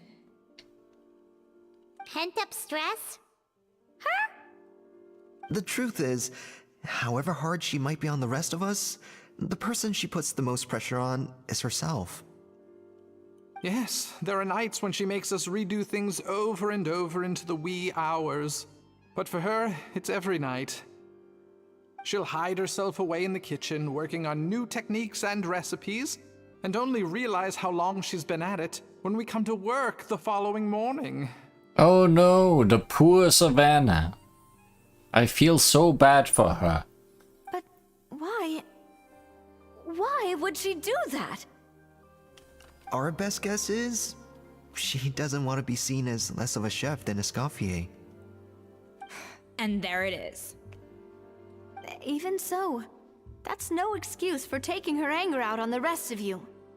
Yeah, and it's definitely no excuse for cheating in the cooking contest. Huh, about that, we honestly have no idea how she did it. We were focused on our own work the whole time, like she asked. Leone and Algalia were the ones I tasked with labeling the cakes. I've already spoken to them both. They're at a loss to explain it too. At least nobody believes that Escoffier made the worst cake. Not to worry. Come on, join me downstairs. I'll interrogate the guilty gâteau myself. Let's talk to the cake. The cake will be able to tell us what's going on. Well, how is it? Have you figured out what it was? Oh, this is aggravated assault on my palate. I'd rather eat wet cement than this. Is it really that bad? I made sure to taste test it before it was served. Oh, relax. This isn't your cake. Savannah never switched the plates. The offending flavors are coming from in between the icing and the cake base, which means someone tampered with it while it was being made. Or in other words, we have a traitor in our midst. It was me! Lumin something. I'm sorry. I was forced into it. Well, at least you immediately gave up. It was Chef Savannah. She said if I didn't cooperate, she would... Calm down, Monica. I've already accepted defeat. And if I wanted retribution, I would have brought this up when the results were announced. Whatever's going on with you, just spill the beans. There's no need to hide it. I I was the one who caused the food safety incident that one time. Food safety? Wait, you mean the Lumaline incident? So you procured the contaminated ingredients? I think so. Savannah and I were on procurement that day. I didn't check everything as well as I should have, and so I let contaminated ingredients make it into the kitchen. It was you and her, so she also didn't check. But I swear I didn't do it on purpose. I had no idea there was an issue with them, and I didn't know it would end up with Escoffier going to jail. But the last thing I expected was for Savannah to use it as leverage to blackmail me with... This is crazy! So Savannah pressured you into sabotaging Escoffier's cake by threatening to expose your secret if you didn't? I know, it's terrible. I'm so sorry. I was so scared. The thought of Chef Escoffier finding out that I put her in jail, it made me freeze up with fear. Oh, I feel so bad for Savannah now. She has to work all night. I thought Escoffier would hate my guts if she ever found out, and yet somehow that's ended up in me doing something even worse.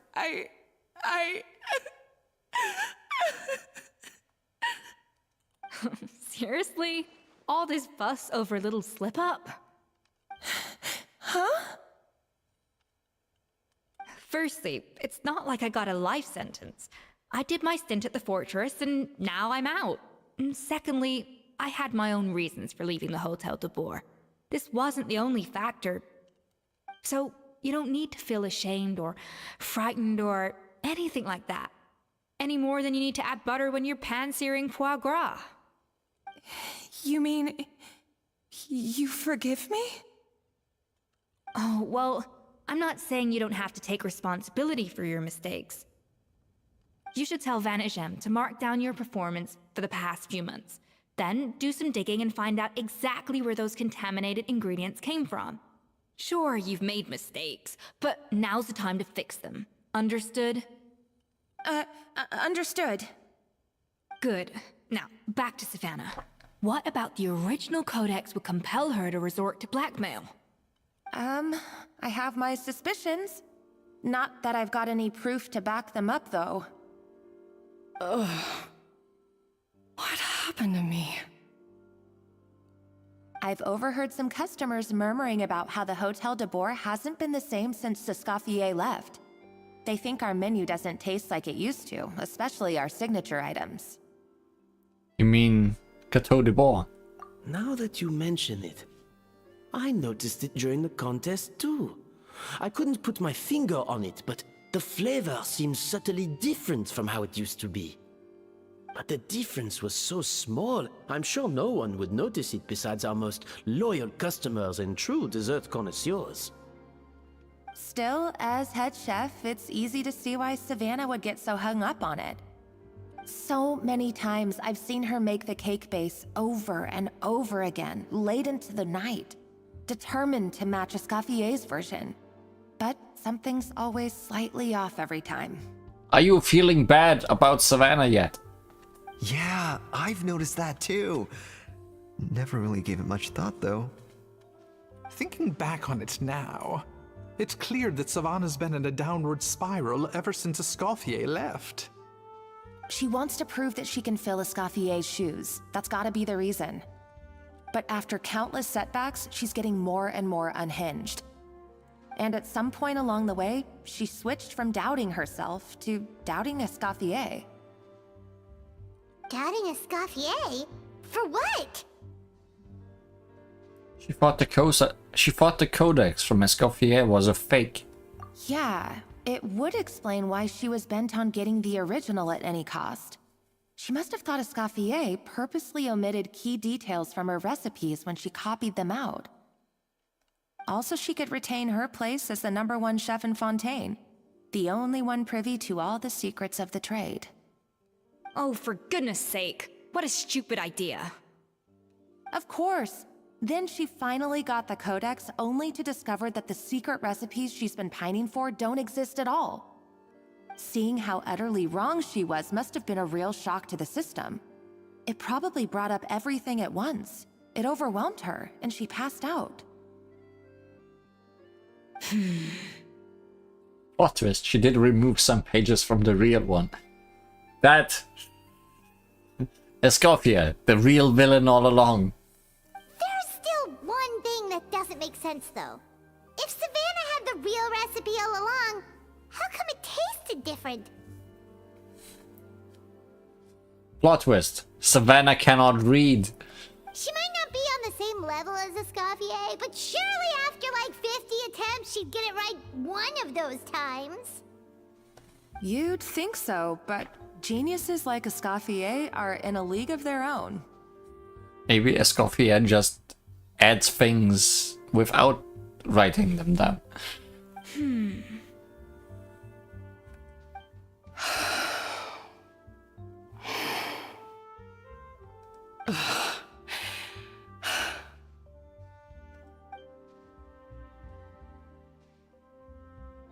New head chef, you say? What's her name? I don't think I've heard of her before. Maybe the secret ingredient is love. That's why she has so many hearts on her. I wonder, can the Hotel de Boer keep its edge without Escoffier at the helm? This tastes different from last time. Is it undercooked or something?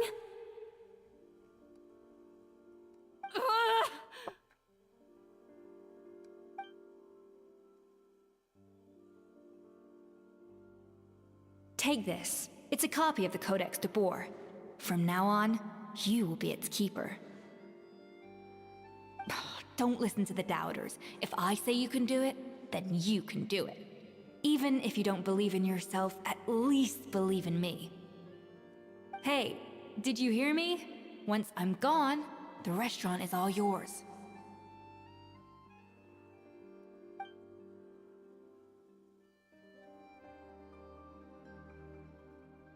All this time, I've been blaming other people, but maybe I'm the problem.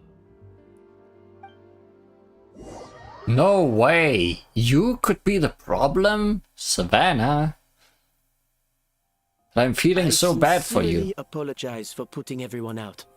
Savannah's awake now, but I don't think she's ready to speak to anyone yet. Let's give her the day to calm down. I'm sure you'll have the chance to talk everything out tomorrow. Sino is the problem always. There's dog hair in my cake. I'll go and update for Ma and his family. I wonder what he'll make of all this. So, we'll come back tomorrow then. Sure, let's go. That was a long day. I think I've earned myself a sweet treat when I get back home.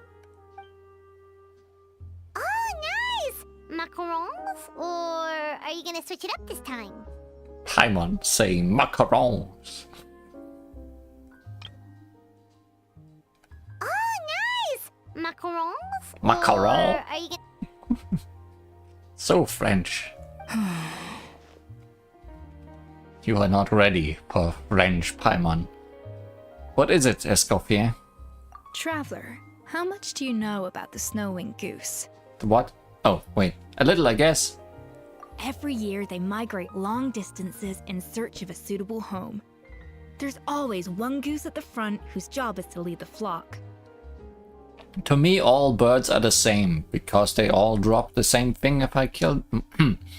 Fontaine poets often use the image of that goose to explore the ideas about leadership and genius. They usually imagine someone who's a cut above the rest, a model of perfection. But what those poets don't know is that during a migration, the lead goose is always changing. Once the lead goose shows signs of fatigue, it retreats to the back of the flock and allows another goose to take its place. Just don't give any geese a knife. So the truth is that leadership, with all the responsibilities and pressures that come with it, it's something that everyone takes turns at. But we humans completely miss that fact when we project our own ideas about social hierarchies onto them. Is this about you and Savannah? I guess what I'm saying is, I don't buy into this notion that there's some sort of gulf between normal and genius. Cooking is a science, not magic. Given the same ingredients, same recipe, and same environment, I see no reason why two different people shouldn't be able to create the exact same dish. I think there might be people that use magic for cooking. Of course, some people have a more sensitive palate than others, and some people are just born bolder or more conscientious. But these are all variables that can be accounted for with time and practice. I'd have no reason to expect so much from others if I believed that perfection can only come from the hands of a genius. The only reason I hold people to high standards is because, well, I believe they're capable of greatness. I don't know if you're right, but I think that's a great thing to believe in. Okay, I've made up my mind. I'm gonna get to the bottom of why Savannah failed. And come tomorrow, I'll give her the scolding of her life, pointing out all the mistakes she's made along the way. Then she'll finally see the error of her ways. Can you just taste test her cake as well and tell us what was missing or too much?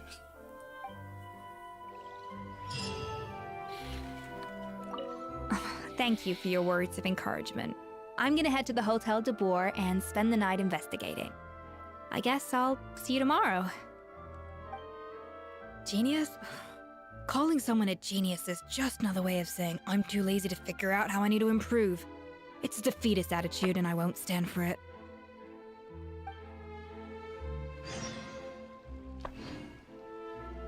Ice Frosted Endgame. 5 in the morning.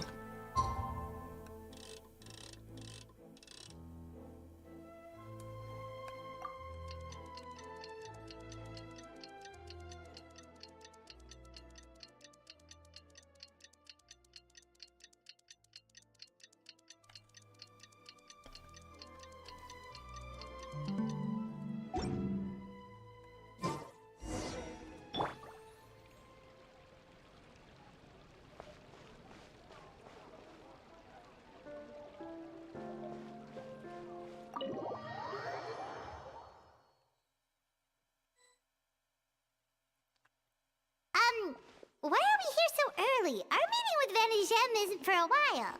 I wanted to check on Escoffier. Check on her? Why? What happened? Oh yeah, you went to go eat macaron. Oh no, she's also dead. Oh no. Escoffier, are you alright? How many cakes did you make? I'm fine. Just need to get some more coffee in me. You really did pull an all-nighter then. Huh? What happened to my coffee? Did I really drink it all? Let me get you a fresh one. Alright. Thanks. I appreciate it. Tail gone. No, tail still there. Well, there's cooking facilities here. Or we could just grab a cup of coffee from Cafe Lutece, but either way, hurry!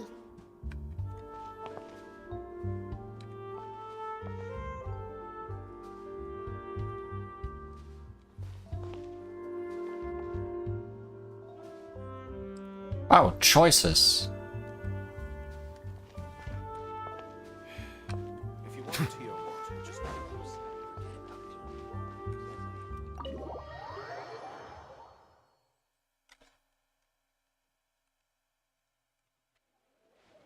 Where is that cafe?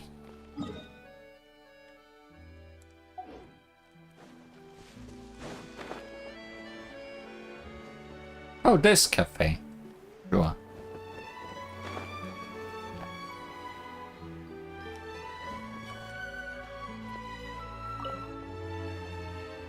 Hello, what can I get for you?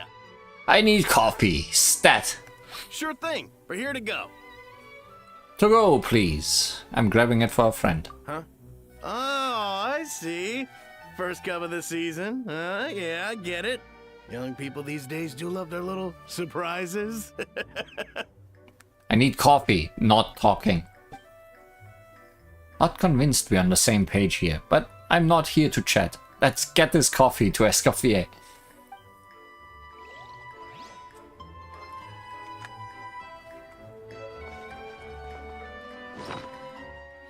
Coffee procured exclusively for Café Lutes.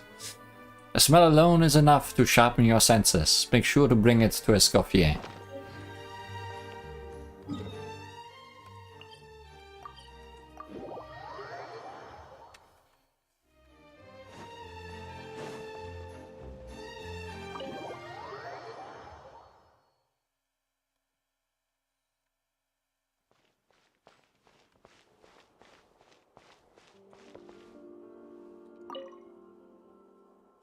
Coffee.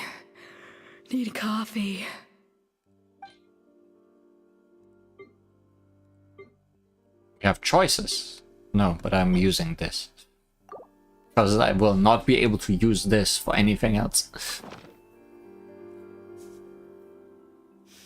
Oh, I smell coffee. I feel much better now. Thank you so much, Traveler and Paimon. Glad to hear it, but make sure to catch up on your sleep when you get the chance. How goes the investigation? I think I figured out where the problem lies. Honestly, it's ridiculous. I don't know whether to laugh or cry. Oh no, she cried too much while cooking her cake, so it got salty. Wait, what investigation? What are you guys talking about? I'll save it for when everyone else gets here. It's so stupidly small. I can't believe it's caused so much drama. And yet, look at this kitchen. Seems like you had your own share of failed experiments last night. Yes, except my failures were stepping stones to success. Escoffier, have you seen Savannah? She drowned herself in the Seine. Or the equivalent. Huh? No, not since yesterday. Why? What's wrong? After seeing her home yesterday, we were all a little concerned about how she was doing. So, I dropped by her place early this morning to check on her. Only to find an empty house with the doors wide open. I left Alphonse and the others to keep watch at her home, while I checked the Hôtel de Bord. I'm worried something bad might have happened. If she's not here, then where could she be? Boss, Escoffier, bad news. Alphonse? You're supposed to be keeping watch at Savannah's house. We were, but then, just after you left, we found this stuff in her house. Oh, looks like a map with a bunch of random places circled. What does it mean? Wait a second. This feels familiar. I'm sure these places are all connected somehow. Places on the adventure of the authors of the Codex? Of course! From the Codex! They're all places that Modeste explored on his adventures. Modeste? Yeah, but I don't understand. The adventure logs in the Codex are too fragmented to be of any use. How come this map shows all the missing details? The Codex de Bord? Then, this place marked in red out at sea. Could that be the fabled birthplace of Gâteau de Bord? Seriously? So now she set her sights on finding the original recipe and beating Escoffier that way? Geez, Savannah. Anything to overcome a Gâteau plateau, huh? Ugh, idiot! Does she have a death wish? Those ruins are thousands of years old. Oh good, we need to do a domain. Because we haven't seen Escoffier's moveset yet. Hold on, there's more. Besides the map, we also found these letters. Letter of unknown origin. A letter received several months ago. It was you. You let the Lumiline through, didn't you? I know you were responsible for purchasing the problematic ingredient that day. What would your good friend think, I wonder, if she learned that she suffered on account of your negligence? What would the people in the hotel think? So, I imagine you'd like to keep this a secret from Escoffier, wouldn't you, head chef Savannah? So it was her fault and not Monica. A letter received several weeks ago. Retrieve the real codex, by any means necessary. That's where the real treasure can be found. And you gave it away like a fool. Well then, you're going to get it back. Whether in a bet or by force, it doesn't matter. Oh, I know. Don't you have that cooking showdown of yours? And if you don't think you can win, why, you simply need to have your opponent lose. I imagine that assistant of yours might come in handy in that regard. Letter received not long ago. What are you dawdling for? She was the one who concealed the secret recipe in the first place. Why else do you think you've never been able to recreate her work? She's afraid that you'll outshine her. What do you imagine everyone says about you, both within and beyond the hotel walls? Ordinarily they call you untalented, a hack, a failure who will never surpass Escoffier. And you know whose fault that is? That's right, it's hers. She's no saint, never has been, so why hesitate? Okay, did not expect there to be another person working behind her, though. It was you. You let the Lumaline through, didn't you? It sounds like a threat letter. Does this mean that Savannah was responsible for the safety incident? And not Monica after all? Just not Monica. Retrieve the codex by any means necessary. So the cooking contest and the cheating. Someone else was behind her pulling the strings? Are you feeling bad about Savannah yet? She's keeping the true recipe to herself. Ugh, this is all such a mess. Paimon needs a second to process this. First, we thought that Savannah forced Monica to cheat in the cooking contest. But now, it turns out that someone else forced Savannah to force Monica to cheat? So, did Savannah blackmail Monica? Or is it the other way around? Wait. You're finally here. Of course. I should have put 2 and 2 together as soon as I read your threat letter.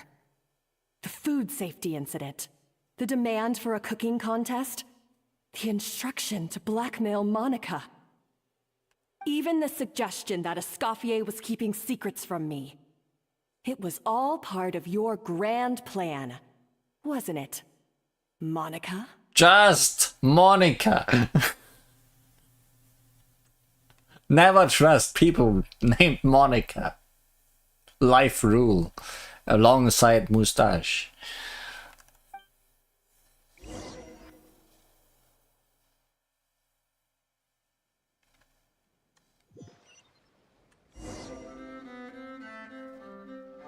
We should be getting close to the spot marked on the map. Of all the stupid things she's done, this really takes the cake. The moment we find her, I'm gonna curse the living daylights out of her. For a second I thought they put me over the water.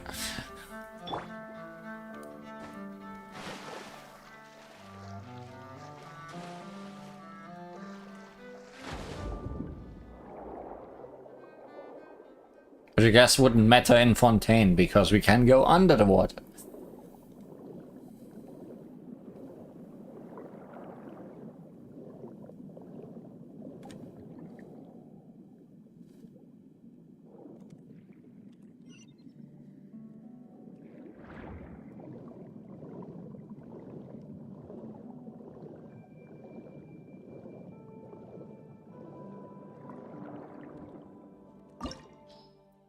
Realm of feasts long forgotten. According to the notes left by Modeste, this was where Remurian foreign the legionaries once drank and made merry.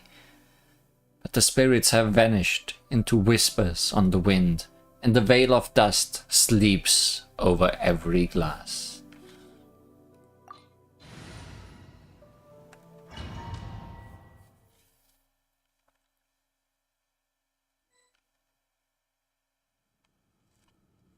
So I don't need to show off what she does, necessarily.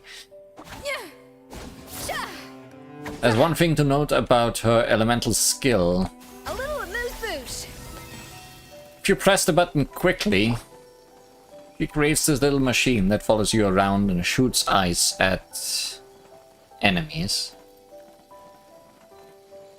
But if you hold the button instead, An inspired melange. she creates a little bigger machine that you can fill with elemental energy.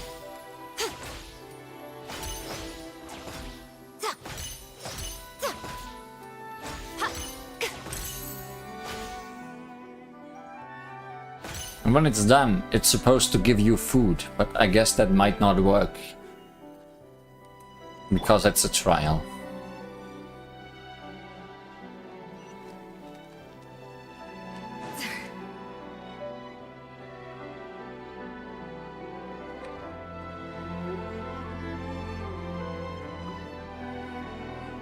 This is a nice place.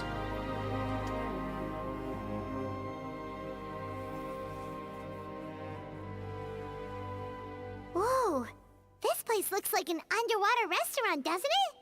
Suddenly, the idea of an adventure chef finding secret ingredients makes a whole lot more sense.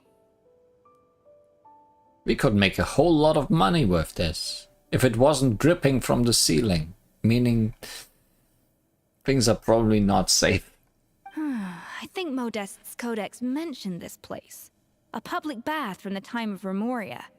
So yeah, definitely the kind of place that would have served food and drinks.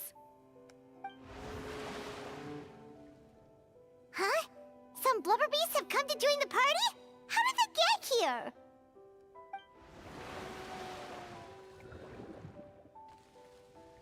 And they've left. Aw, they ran off! Guess they're not used to seeing humans. Let's head further in. That could be easier said than done. Something's blocking the entrance. Well, did Modeste mention it in his adventure logs by any chance? They must have gotten through somehow. Good point. Yes, that's right. It's coming back to me now. Even in this game, baths. I mean, we had baths here a little bit ago as well.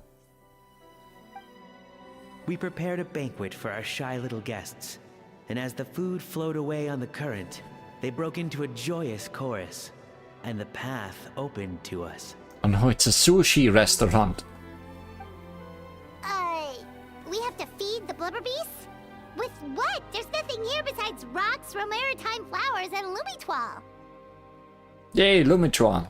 See, this is why you should always bring snacks. You never know when you're gonna need them. Now we have to head all the way back to shore and grab some. There's no time for that. Romaritime flowers and lumitoile will have to do. They may not look appetizing to us, but who knows? They could be blubber beast delicacies. Wait, we're seriously gonna try this?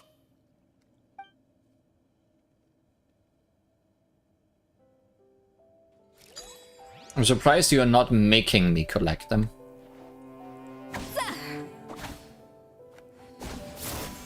Is the machine also here? Yes.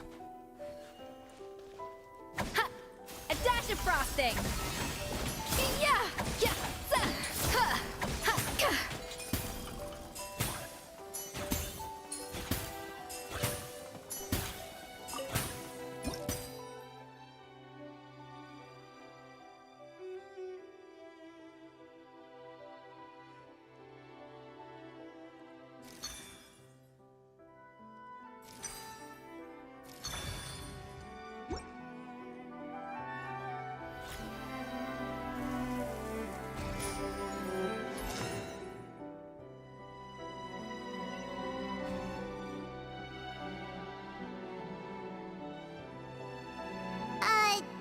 Beasts or not, are we sure this stuff is edible? You taste it, Paimon? Trust me, they'll love it. More pertinently, how do we actually feed it to them? Oh, good question. If we try to put them in the pool, we'll probably just scare them off again, and who knows how long they'll be gone. Yes, we can't afford to wait for them to double back. Oh, what was it that Modeste said again? Something about the food flowing away on the current. Maybe exactly what we saw in the flashback.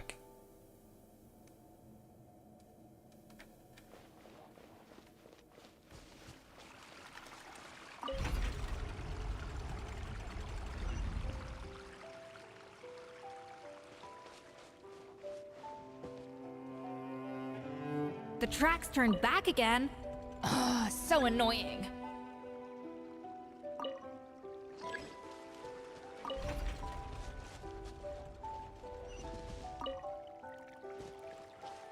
Okay, so there's a time limit.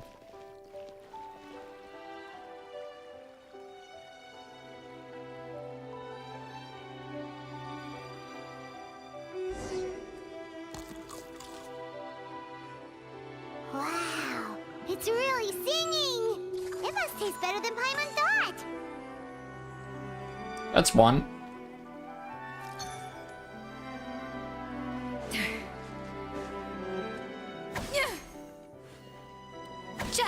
Whale noises, but those are not whales. They are manatees or something.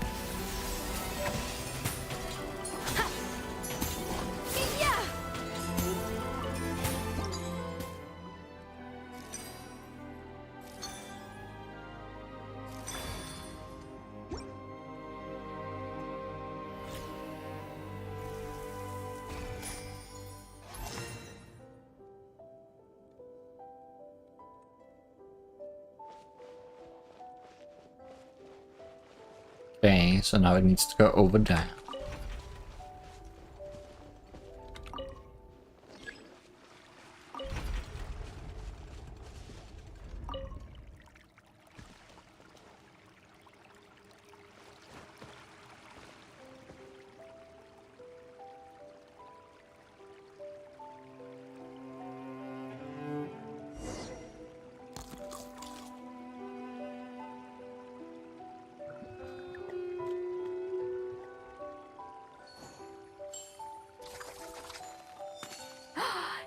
Open.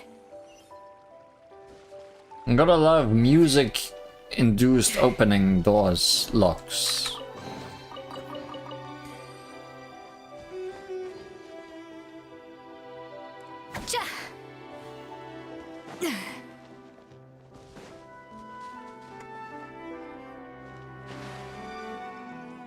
Oh, I can't dive in here.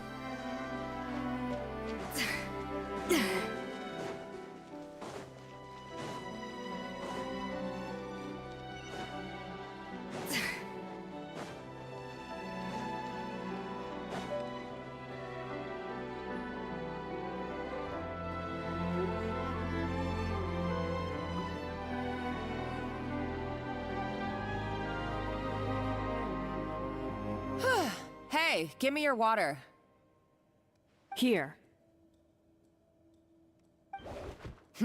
I said your water, the one you just drank out of? The one you just drank? Give it to me, like a bird to its babies. Sure.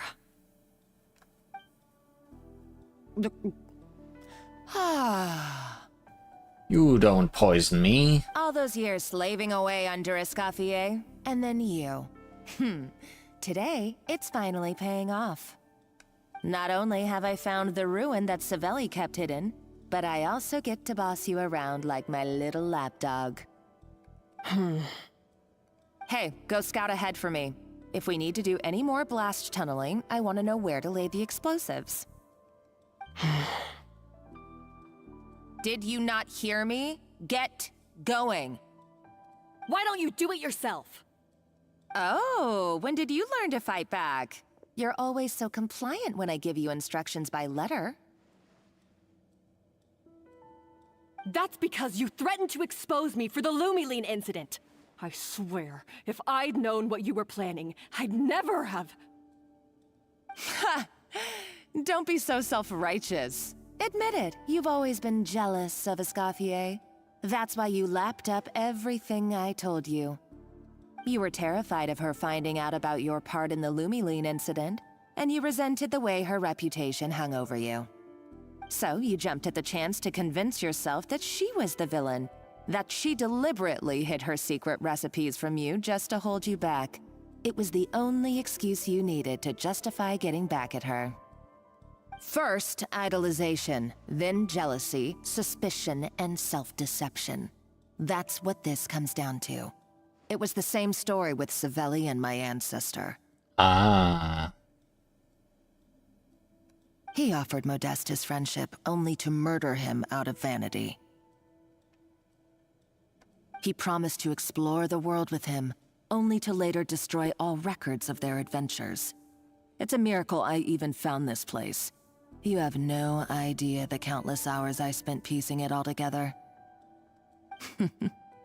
So you see, you're no better than Savelli. If you can't beat him, betray him, right? I am no Savelli, nor will I ever be. Oh, put a lid on it. You really think you can absolve yourself of your vindictive and jealous behavior now? Just because you finally realize that Escoffier never kept any secrets from you?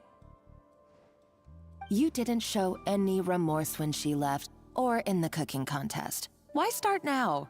You have no right to redemption. No, but we are supposed to be feeling bad for her. You're right. I don't deserve her forgiveness. But I am done being bullied into submission by you! Ooh, feisty. But you should watch your tone. Talking to me like that could get you in big trouble.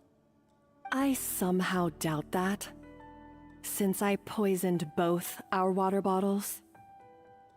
What? Ever since I learned the truth, I've been biding my time, waiting for this moment. You've played me like a fiddle for so long, and now this is payback! We die together. But you drank it too. It's what we both deserve. This is the price we must pay for betraying Escoffier. You'll die here with me, Monica! You.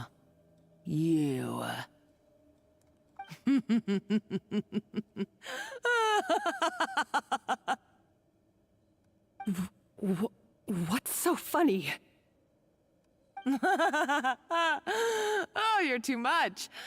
I thought I'd play along for a bit just to amuse myself. You gave a very rousing performance. I saw your dumb plan a mile off. There's no poison in these bottles, just clean, fresh water. It's the game. I was kind of thinking that as well. No. Revenge is a dish best served cold, you know? Did you really think your half-baked plot would fool me? You're a lousy chef, and you make a lousy villain, too. A complete waste of space. No wonder you never amounted to anything. Everything I ever did was a failure. And now, I failed again, for the last time. Hey, why don't you try your hand at being a comedian in your next life? You got a good laugh out of me. But now the show's over. You should have just done like I asked, Savannah. All I wanted you to do was scout the ruins for me. But you had your chance, and now it's time to say goodbye. Oh no! Monica's got a knife! Stop right there! But this time it's actually dangerous. Let her go, Monica! We got you surrounded! In what way surrounded? Escoffier?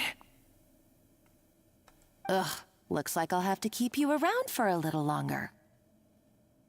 You can't! Stay back if you want her alive! I don't think that's surrounded, Paimon. Escoffier and the Traveler. I can't take you both on in combat, but if you so much as flinch, I can end Savannah's life in a heartbeat. She was ready to die anyways. Monica, what are you hoping to achieve by this? You're about to commit murder, and for what? A recipe? A recipe?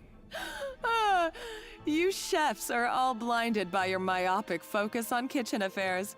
Well, some of us actually have bigger fish to fry. Modeste had a secret. The truth behind his so-called genius, the je ne sais quoi factor in his Gâteau de Bourg, and it's right here in these ruins. Are you serious? You're here because of a Gâteau de Bourg obsession? You've gone completely mad! I couldn't care less about the cake itself. No, the real treasure is the secret ingredient that Modeste sourced from these ruins. He and Savelli were fools. A priceless treasure of Remoria in the palms of their hands, and they thought, ooh, this would go great in our cake mix. We're talking about a powerful stimulant that also sharpens the senses. That's no cooking ingredient. It's a groundbreaking drug. That's right, I've done my research. It was a drug that Remoria developed for their war machine. I could make a killing by selling it to the treasure hoarders or the Fatui. Will you listen to yourself? You're completely delusional. My eyes are wide open. Just wait till I get my hands on this treasure. You'll see what a fool you've been.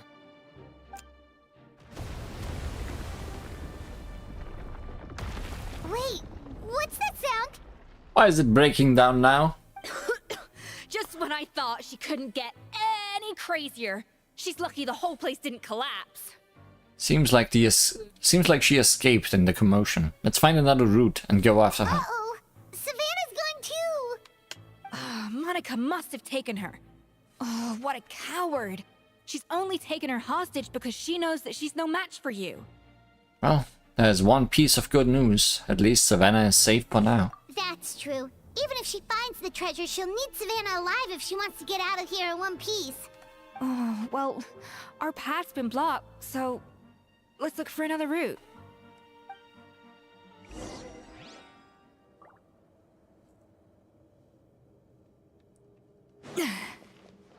The water looks pretty deep here. Maybe it leads somewhere.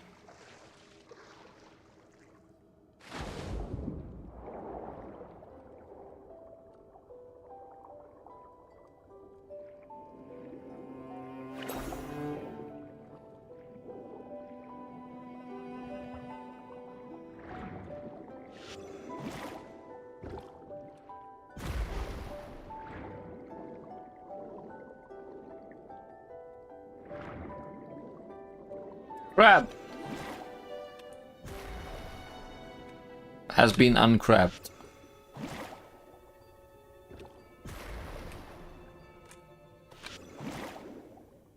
Oh, you are far enough away that you recharge your life.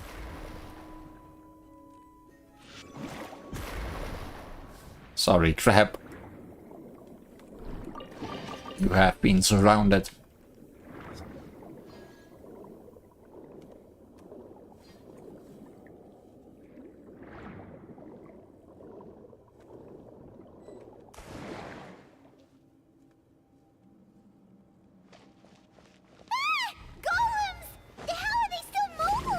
They were probably awakened by the explosion just now.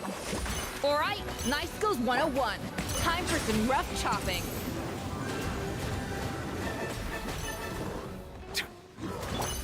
Into the wind. Fallen leaves, adorn my night. Come on out. Show them. Emerge.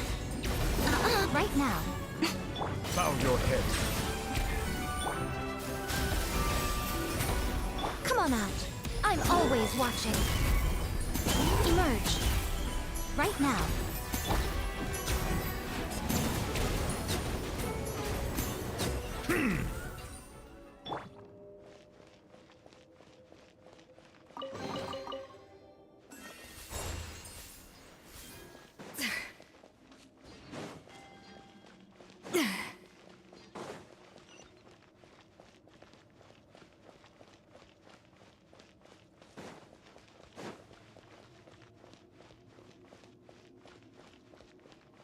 Oh good, another kitchen. Another door? Guess we need to prepare another feast for our guests. We like this minigame so much. We're doing it thrice.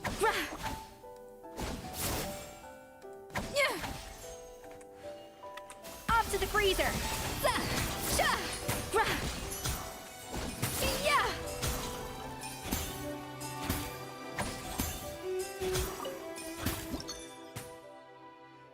Okay, I went a bit overboard there.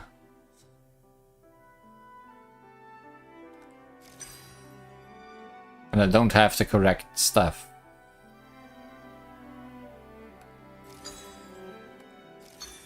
Yeah, no.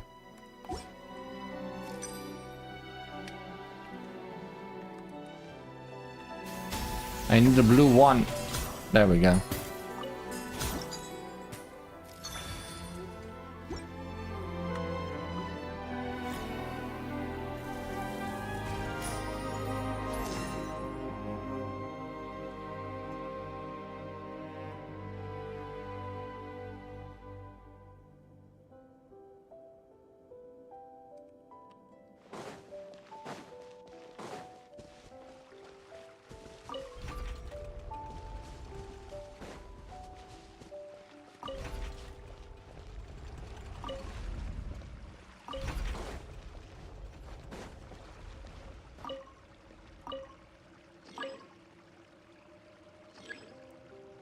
Oh, the other one turned back around again.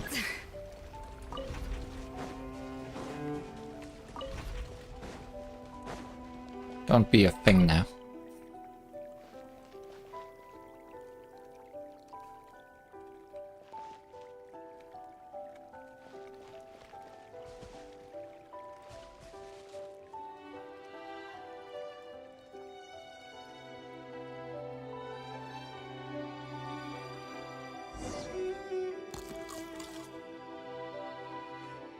It seems to really like the texture of Rome maritime flowers.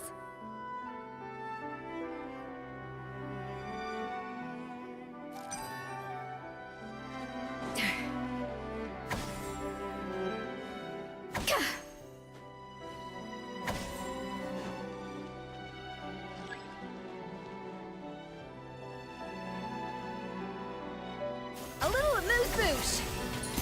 Yeah.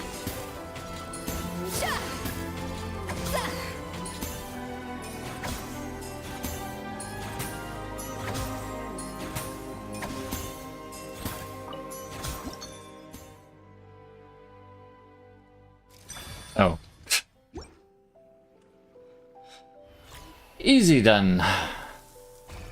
Good thing these blubber beasts don't have extra wishes for their food.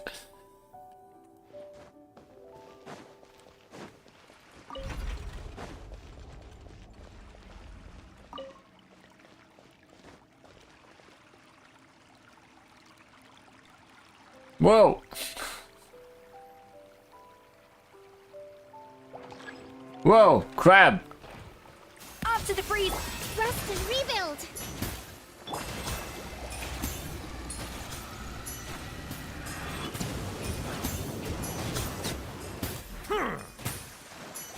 Settle down.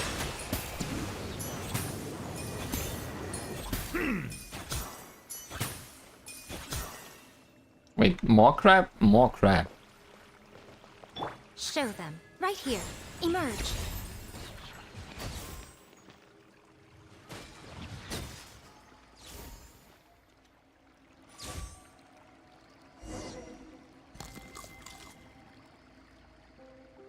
I never knew you could process Lumitwol like that.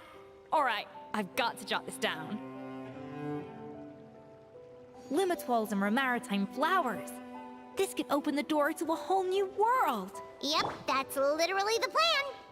Wait, hold on. Which door are you talking about? The door's gone. There is no door to talk about.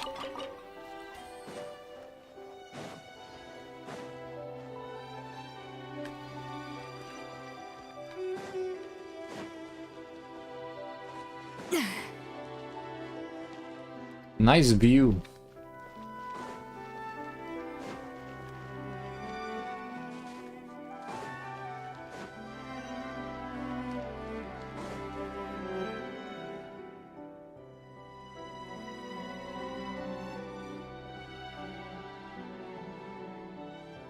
That's strange. These don't look Romorian to me. More like last century Fontaine. They don't look that worn either. Could they have been left by previous adventurers? Adventurers from last century Fontaine, huh? Oh, Modeste and Savelli, do you think they camped here? By the looks of it, this was a one-person camp. They adventured together, but maybe one of them came back alone at a later date. Let's rummage around. They may have left a journal or something. Huh, you really think so? Trust our adventurers' instincts. We're pros at this stuff, just like you're a pro in the kitchen. Well, I'm a pro at least. Okay, well, the Traveler has more adventuring experience overall, but Paimon's definitely a pro rummager from all those treasure chests. And bingo, found it. Darn it! Paimon was just about to show off her rummaging skills. Huh, no kidding. Are all adventurers so obsessed with journaling? I mean, I guess I take a lot of notes when I'm cooking as well, but I thought that was just me. Anyway, let's find out who was here. It's been years since I've last visited these ruins. I wonder who it could be. It's exactly the way I remember it. This place probably hasn't changed in millennia. Sadly, up above, on dry land, everything has changed. The treasure of Remoria. That's what we used to call it. Modeste was right about its potential. It turned Gâteau de Bourg into a national sensation. Our limited stock of the substance meant that the gâteau could only be produced on a small scale. But this only drove up the popularity all the more. Modeste was right about that too. He predicted all of it. He was praised as a genius, while I, as the one person who'd ever disagreed with him, was labeled a talentless fool.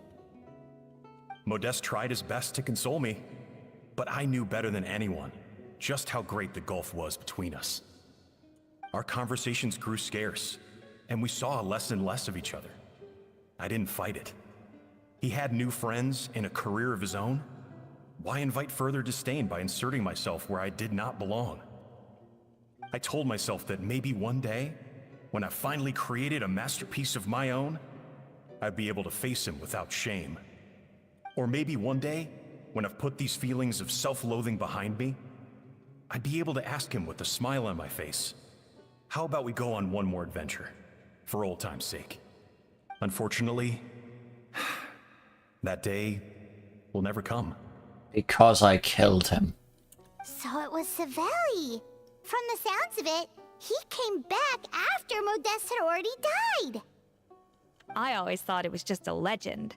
But if it's true, then this must be the place where they found their secret ingredient. The birthplace of Gâteau de Bourg. In that case, what does that say about the death of Modeste? If it's all true, maybe Savelli really did have something to do with it. Let's keep reading. The taste of Gâteau de Bourg has changed. Modeste was convinced of this, even though everyone swore they couldn't tell. Being the perfectionist that he was, he refused to accept even the slightest flaw in his work. He stopped all sales of the product, locked himself away in the kitchen, and worked day and night, vowing to find out where he had gone wrong. But as he baked and taste tested over and over again, he found he only strayed further and further from the original taste. It was only when he was sipping on coffee one day and realized he could not taste the bitterness that the truth finally dawned on him. What had changed was not the gâteau, but his sense of taste. What a tasteless individual.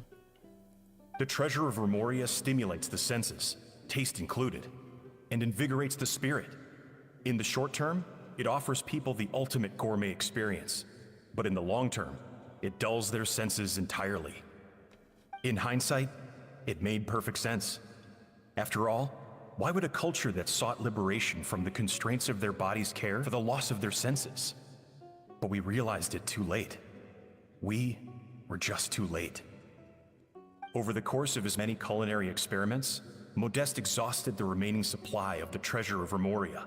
He consumed it all himself. The finest culinary talent of his generation now faced a future in which he would never be able to taste anything ever again. Finally, in despair, he took his own life.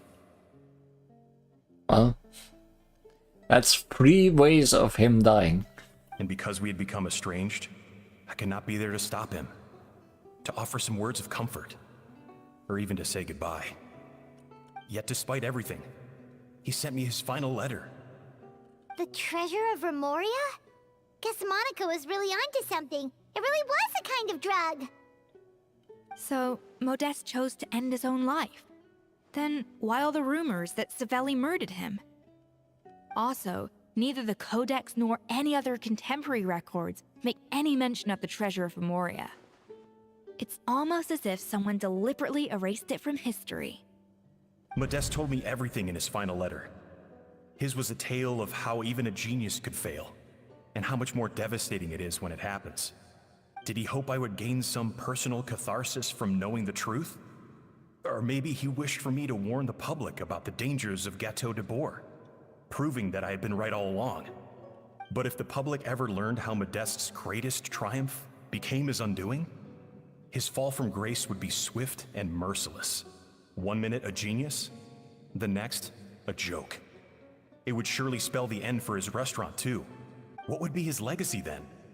How would future generations view everything we built together? I fear the scorn I have faced these last years would pale in comparison to the scorn shown to him by the history books. I cannot let that come to pass.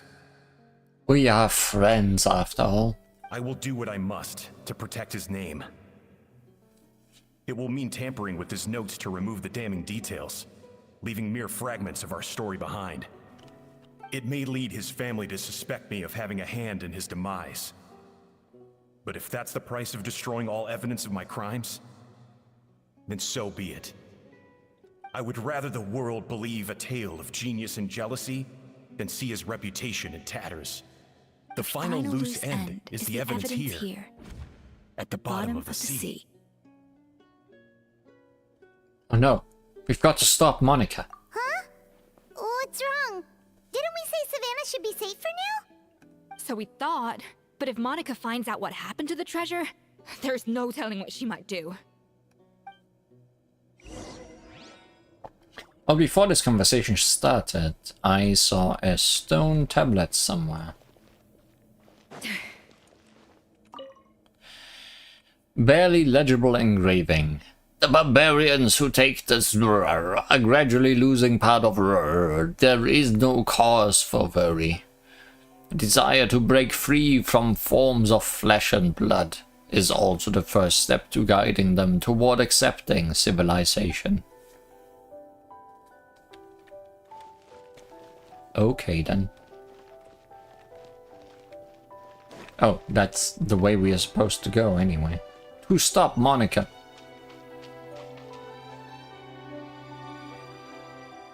I erased my clue of what really happened. Except this. This will never be read anyway. Yeah. Way to leave your journal there.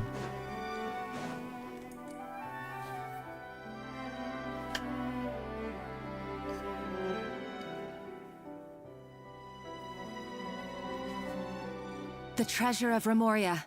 I have found you at last. But it seems he also did not get rid of that. Savelli, you tried your best to bury the truth, but you underestimated the children of Modeste. Some fragments of his diary escaped your clutches, and we have held on to them for generations. But I have to thank you too, Savannah. Without your help retrieving the Codex, and with it the last piece of the puzzle, I may never have found this place.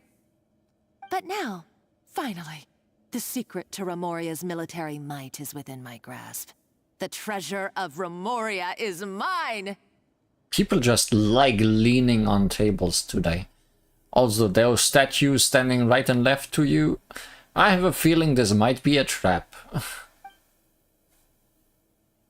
Oh. It's empty. Never mind. It's empty? Monica? Oh, we were seconds too late. Escoffier? What's the deal with that jar? Savelli's final act! He wanted to conceal the secret of the treasure forevermore and make sure it would never harm anyone again. So he came here after his friend's death and destroyed every last shred that remained. This can't be happening. All the years I spent piecing together the truth. All my painstaking planning. All that for an empty jar? Monica, don't do anything stupid. This ruin is more dangerous than you realize. Oh, shut your pie hole! Thanks for the pun. Praise be to Lord Remus. You barbarian shall be slain.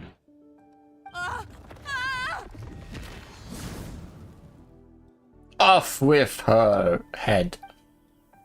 She's a nutcase! A liability to herself and everyone else. Well, now it's up to us to clean up the mess she's made. Take these golems out! They're out.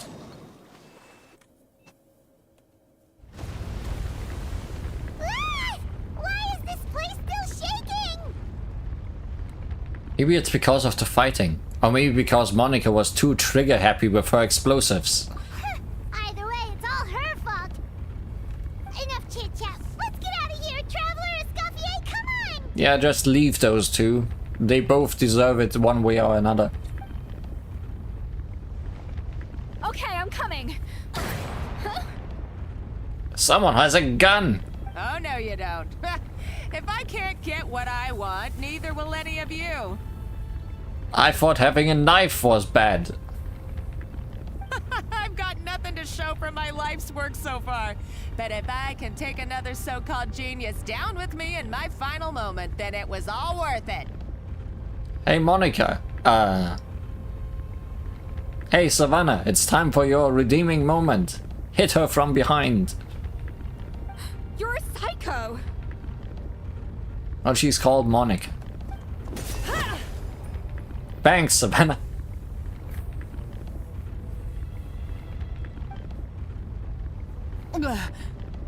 Savannah? Oh, when did you wake up? Backstabbing once again.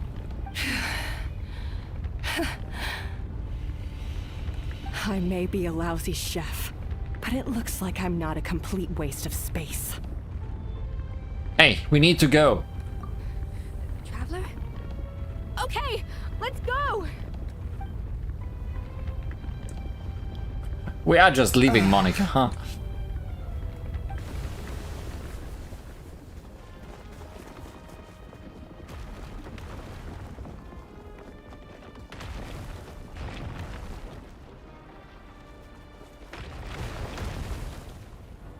We are leaving just Monica.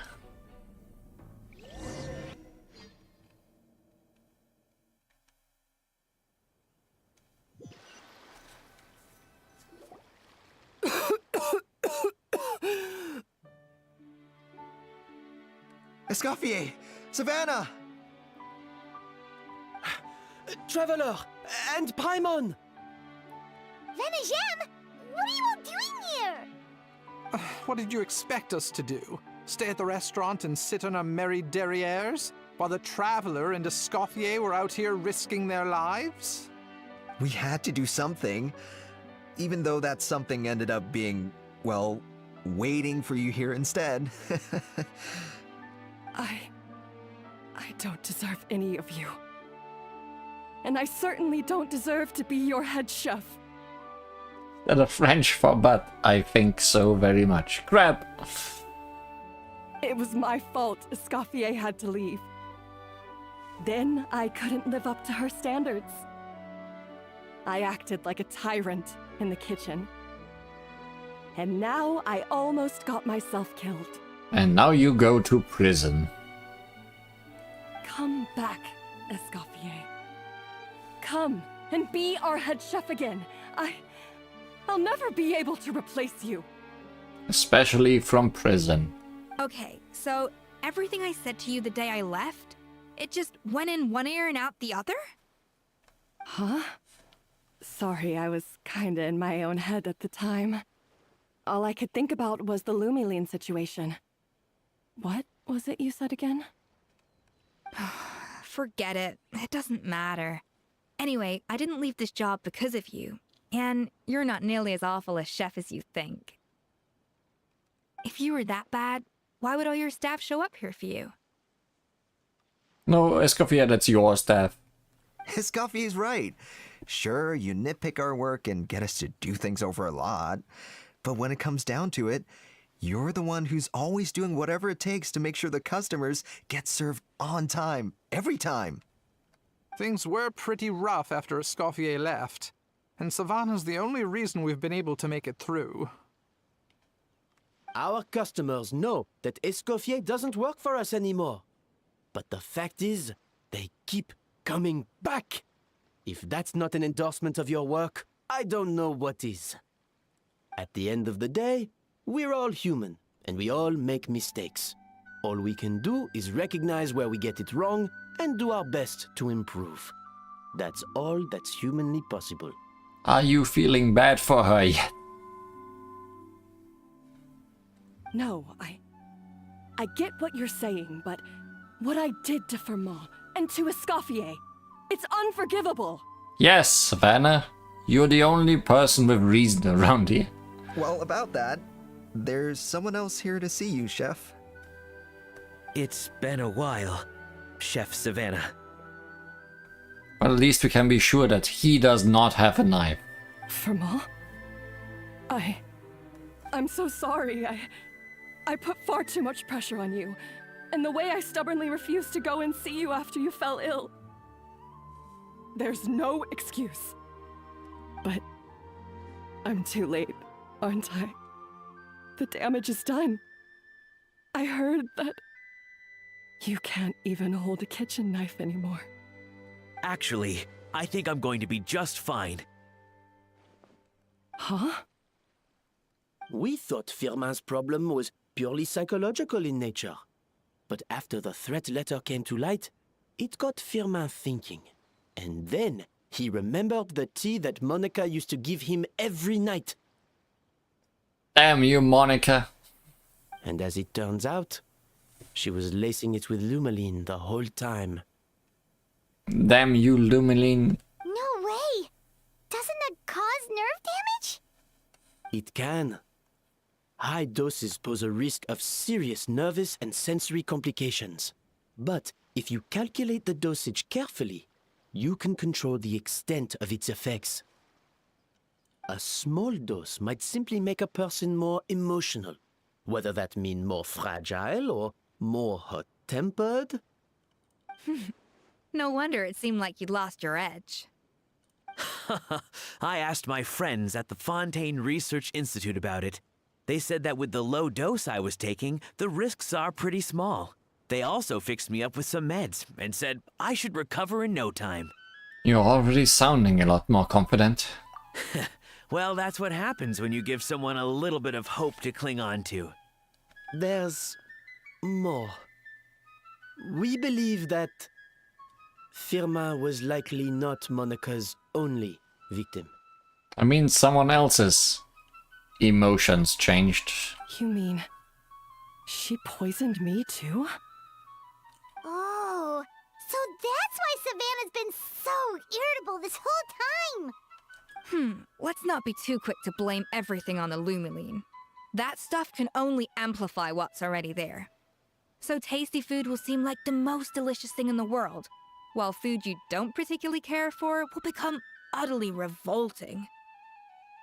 So you better make sure you reflect on your behavior and apologize to every single person you've wronged. And go to prison. I will. I'm sorry. There's still one question that's really bugging me. Why is it that no matter what I do, my Gâteau de Bourg never tastes the same as yours? Is it just I mean, is it because you're a genius and I'm not? It's because the heating element in your oven is broken, you silly goose. Dun dun dun. What?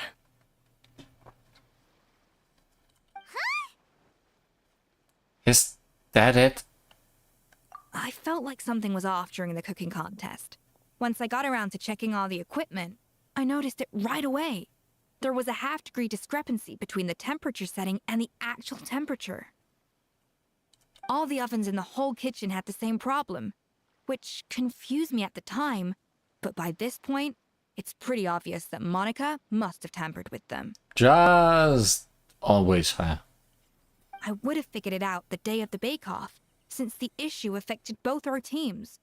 But of course, Monica sabotaged mine so that could never happen. No.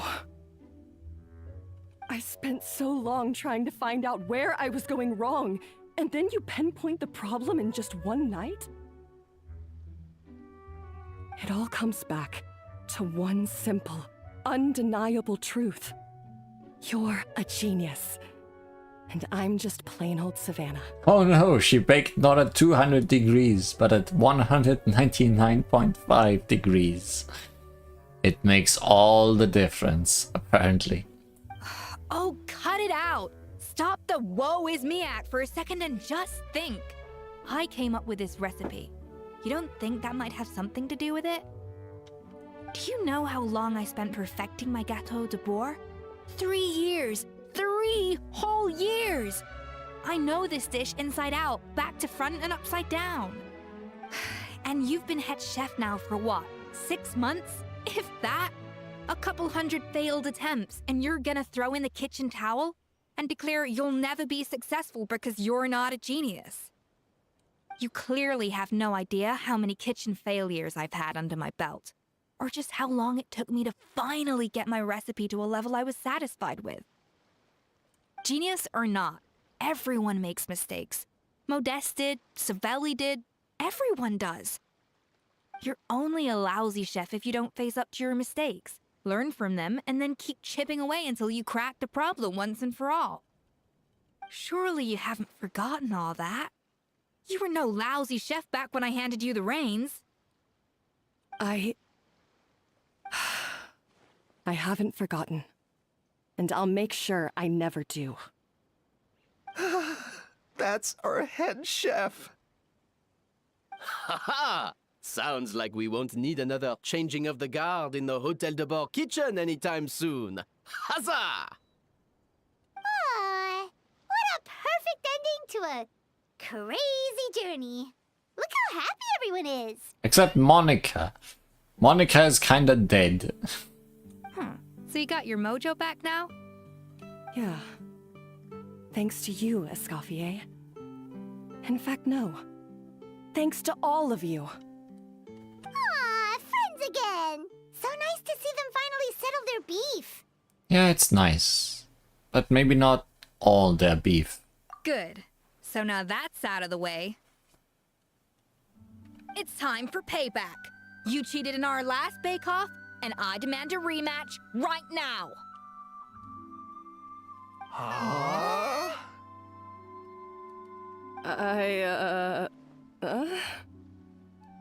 But that was mostly Monica's fault, wasn't it?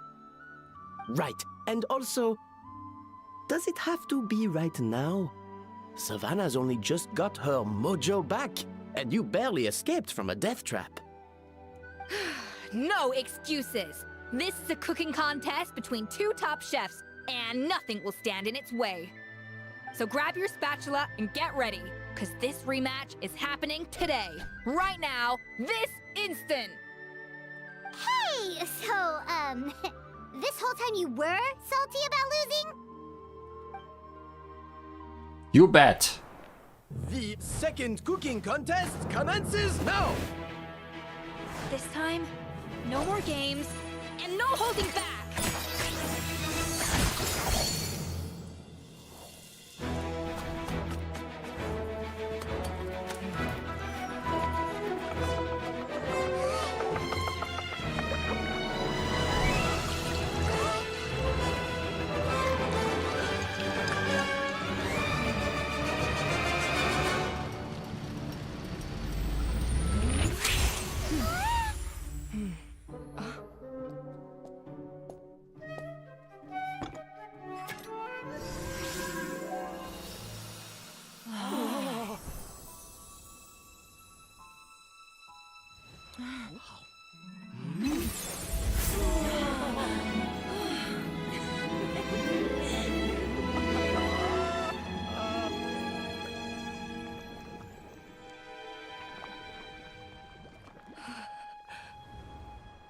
I feel like I don't have the right to be here.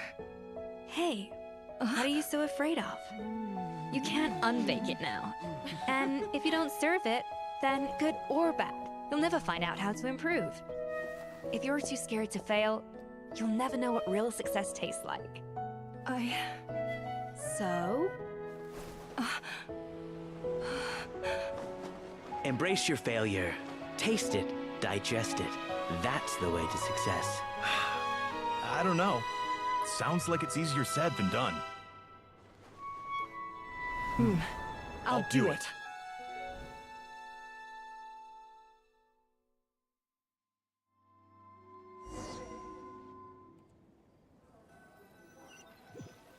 Yeah, no double blind this time. The results are in! A landslide victory for Escoffier! And no mini games this time.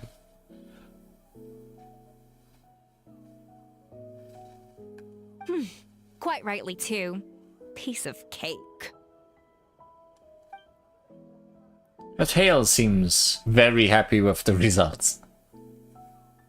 Oh yeah, look at that!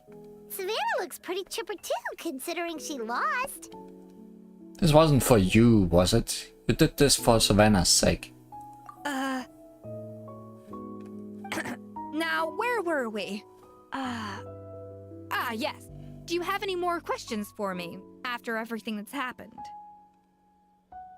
What are your future plans? Are you going to stay at the Flurf Center? I thought Navia would have filled you in. And actually, I said all this to Savannah before I left. Although, as we saw, I don't think any of it sank in. I had two reasons for leaving. One was the food safety incident, of course. But the other was that the Hotel de Boer had reached a point where it didn't need me anymore. So I decided to step down and look for new opportunities to improve myself. Improve how? Well, a while back, I got to know a fellow chef from Liyue, and in her, I saw so many new possibilities. Hey! We should have invited Xiangling.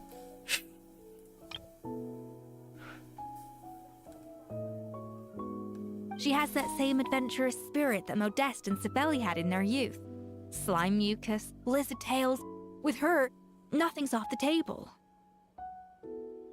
There's a whole world of new flavors out there waiting to be explored, hiding away in ingredients we overlook. Case in point, remember those Romaritime flowers down in the ruins? I used them in the cooking contest just now. Did you taste the difference? What? Paimon didn't notice at all!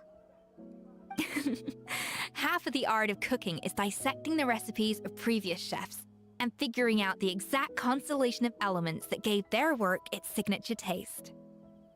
And the other half, it lies in freeing yourself from the confines of the kitchen. You've got to go out and explore the endless possibilities out there. Uh-oh. Paimon's suddenly not sure she wants to try your cooking anymore. Well, I'm always down to be your taste tester. You should definitely make Paimon test all of your most experimental dishes. Don't worry, it's not going to be a free-for-all like in Modeste's time. Before I put anything into my food, I'll obviously do my research, make sure it doesn't contain any harmful substances. In the meantime, take this. It's a recipe for Petit Gâteau de Boer, revised version. I tweaked it to suit your needs as busy adventurers. Hope you enjoy, and remember, feedback is always welcome. All right! So, do you ever see yourself returning to Hotel de Boer? Oh, of course. I've already promised Vanishem that I'll come back every once in a while to make sure the quality of the food remains at an acceptable level. Good luck to Savannah, I guess. You know, Paimon's still a little disappointed that we never got to see the treasure of Remoria. Surely Monica wouldn't have gotten drawn in so deeply if it wasn't for all the mystery surrounding the original Gâteau de Boer. She practically dedicated her life to finding the lost pieces of Modeste's diary. Then went to all that trouble to infiltrate the Hotel de Boer. And in the end, It was all for nothing. She sold her soul for a dream, then had a rude awakening. Her life's work became a grand exercise in futility. Since you mentioned the treasure, between Modest's writings and what we saw in those ruins, I think I may have figured out the truth. The so-called Treasure of Remoria was most likely a substance that the Remorians extracted from Lumitwals, better known to us as Lumiline. Huh? So then, why all the hype back in the early days of Gâteau de Bourg? Don't forget, it was a very different era. We could barely even refine sugar back then, so desserts were very much in their infancy. In a world of bland food, it's no wonder that the first thing to really excite people's taste buds took the world by storm. And as for the Lumiline, it may well have been somewhat valuable in ancient times, but these days, it's just another drug from the Fontaine Research Institute. Even if Savelli hadn't destroyed it all, I doubt it would be worth that much these days. So after all that, there was nothing in those ruins but worthless junk. And stories. And history. Feels strange to say it, but Paimon almost feels sorry for Monica. She sacrificed it all only to get nothing in return. Yes, Paimon. Poor Monica. Hey! Are you feeling bad for Monica yet? Huh? Navia? You just got back from that underwater ruin, right? Well, check it out. They ran a special issue. Did you see anything like this down there? Freshly unearthed from the ruins of Remoria. A magnificent jar thought to be over 1,000 years old. Experts say it has immense artistic and historical value. It could be worth an absolute fortune. Too bad we smashed it like twice. Wait, isn't that the jar they used to hold the treasure? If only it was still in one piece. Some butterfingers must have dropped it or something. Ugh, it's such a shame. Poor Jar. He really had to go through it.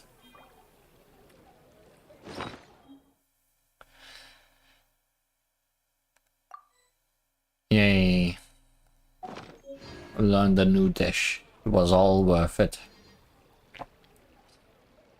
So, that's this story, and we don't have enough time to do anymore. It's been exactly 3 hours, actually. That's pretty good.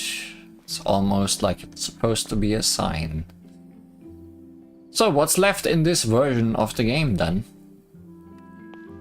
Well, 2 things, that is. 1, there is, for next time, the event for this version of the game, Whirling Waltz, featuring people from Natlan and Fontaine. And we definitely needed to do this story first.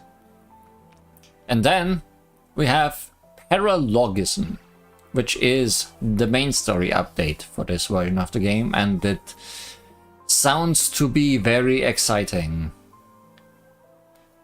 It's a paralogue chapter, so it's an intermission of sorts, meaning we are essentially done with Natlan, and this will slowly guide us towards our next goal, I guess. I'm very excited for when we get to that. But due to the time limit, the event takes priority.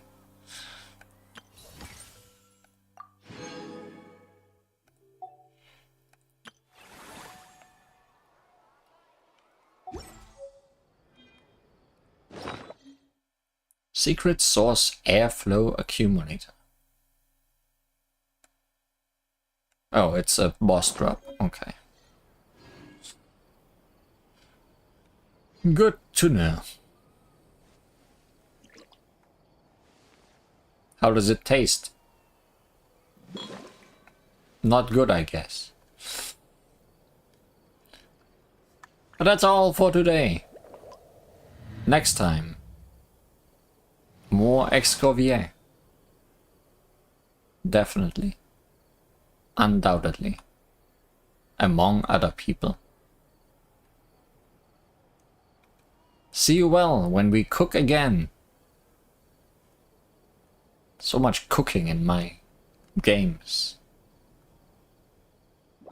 But I guess let them cook.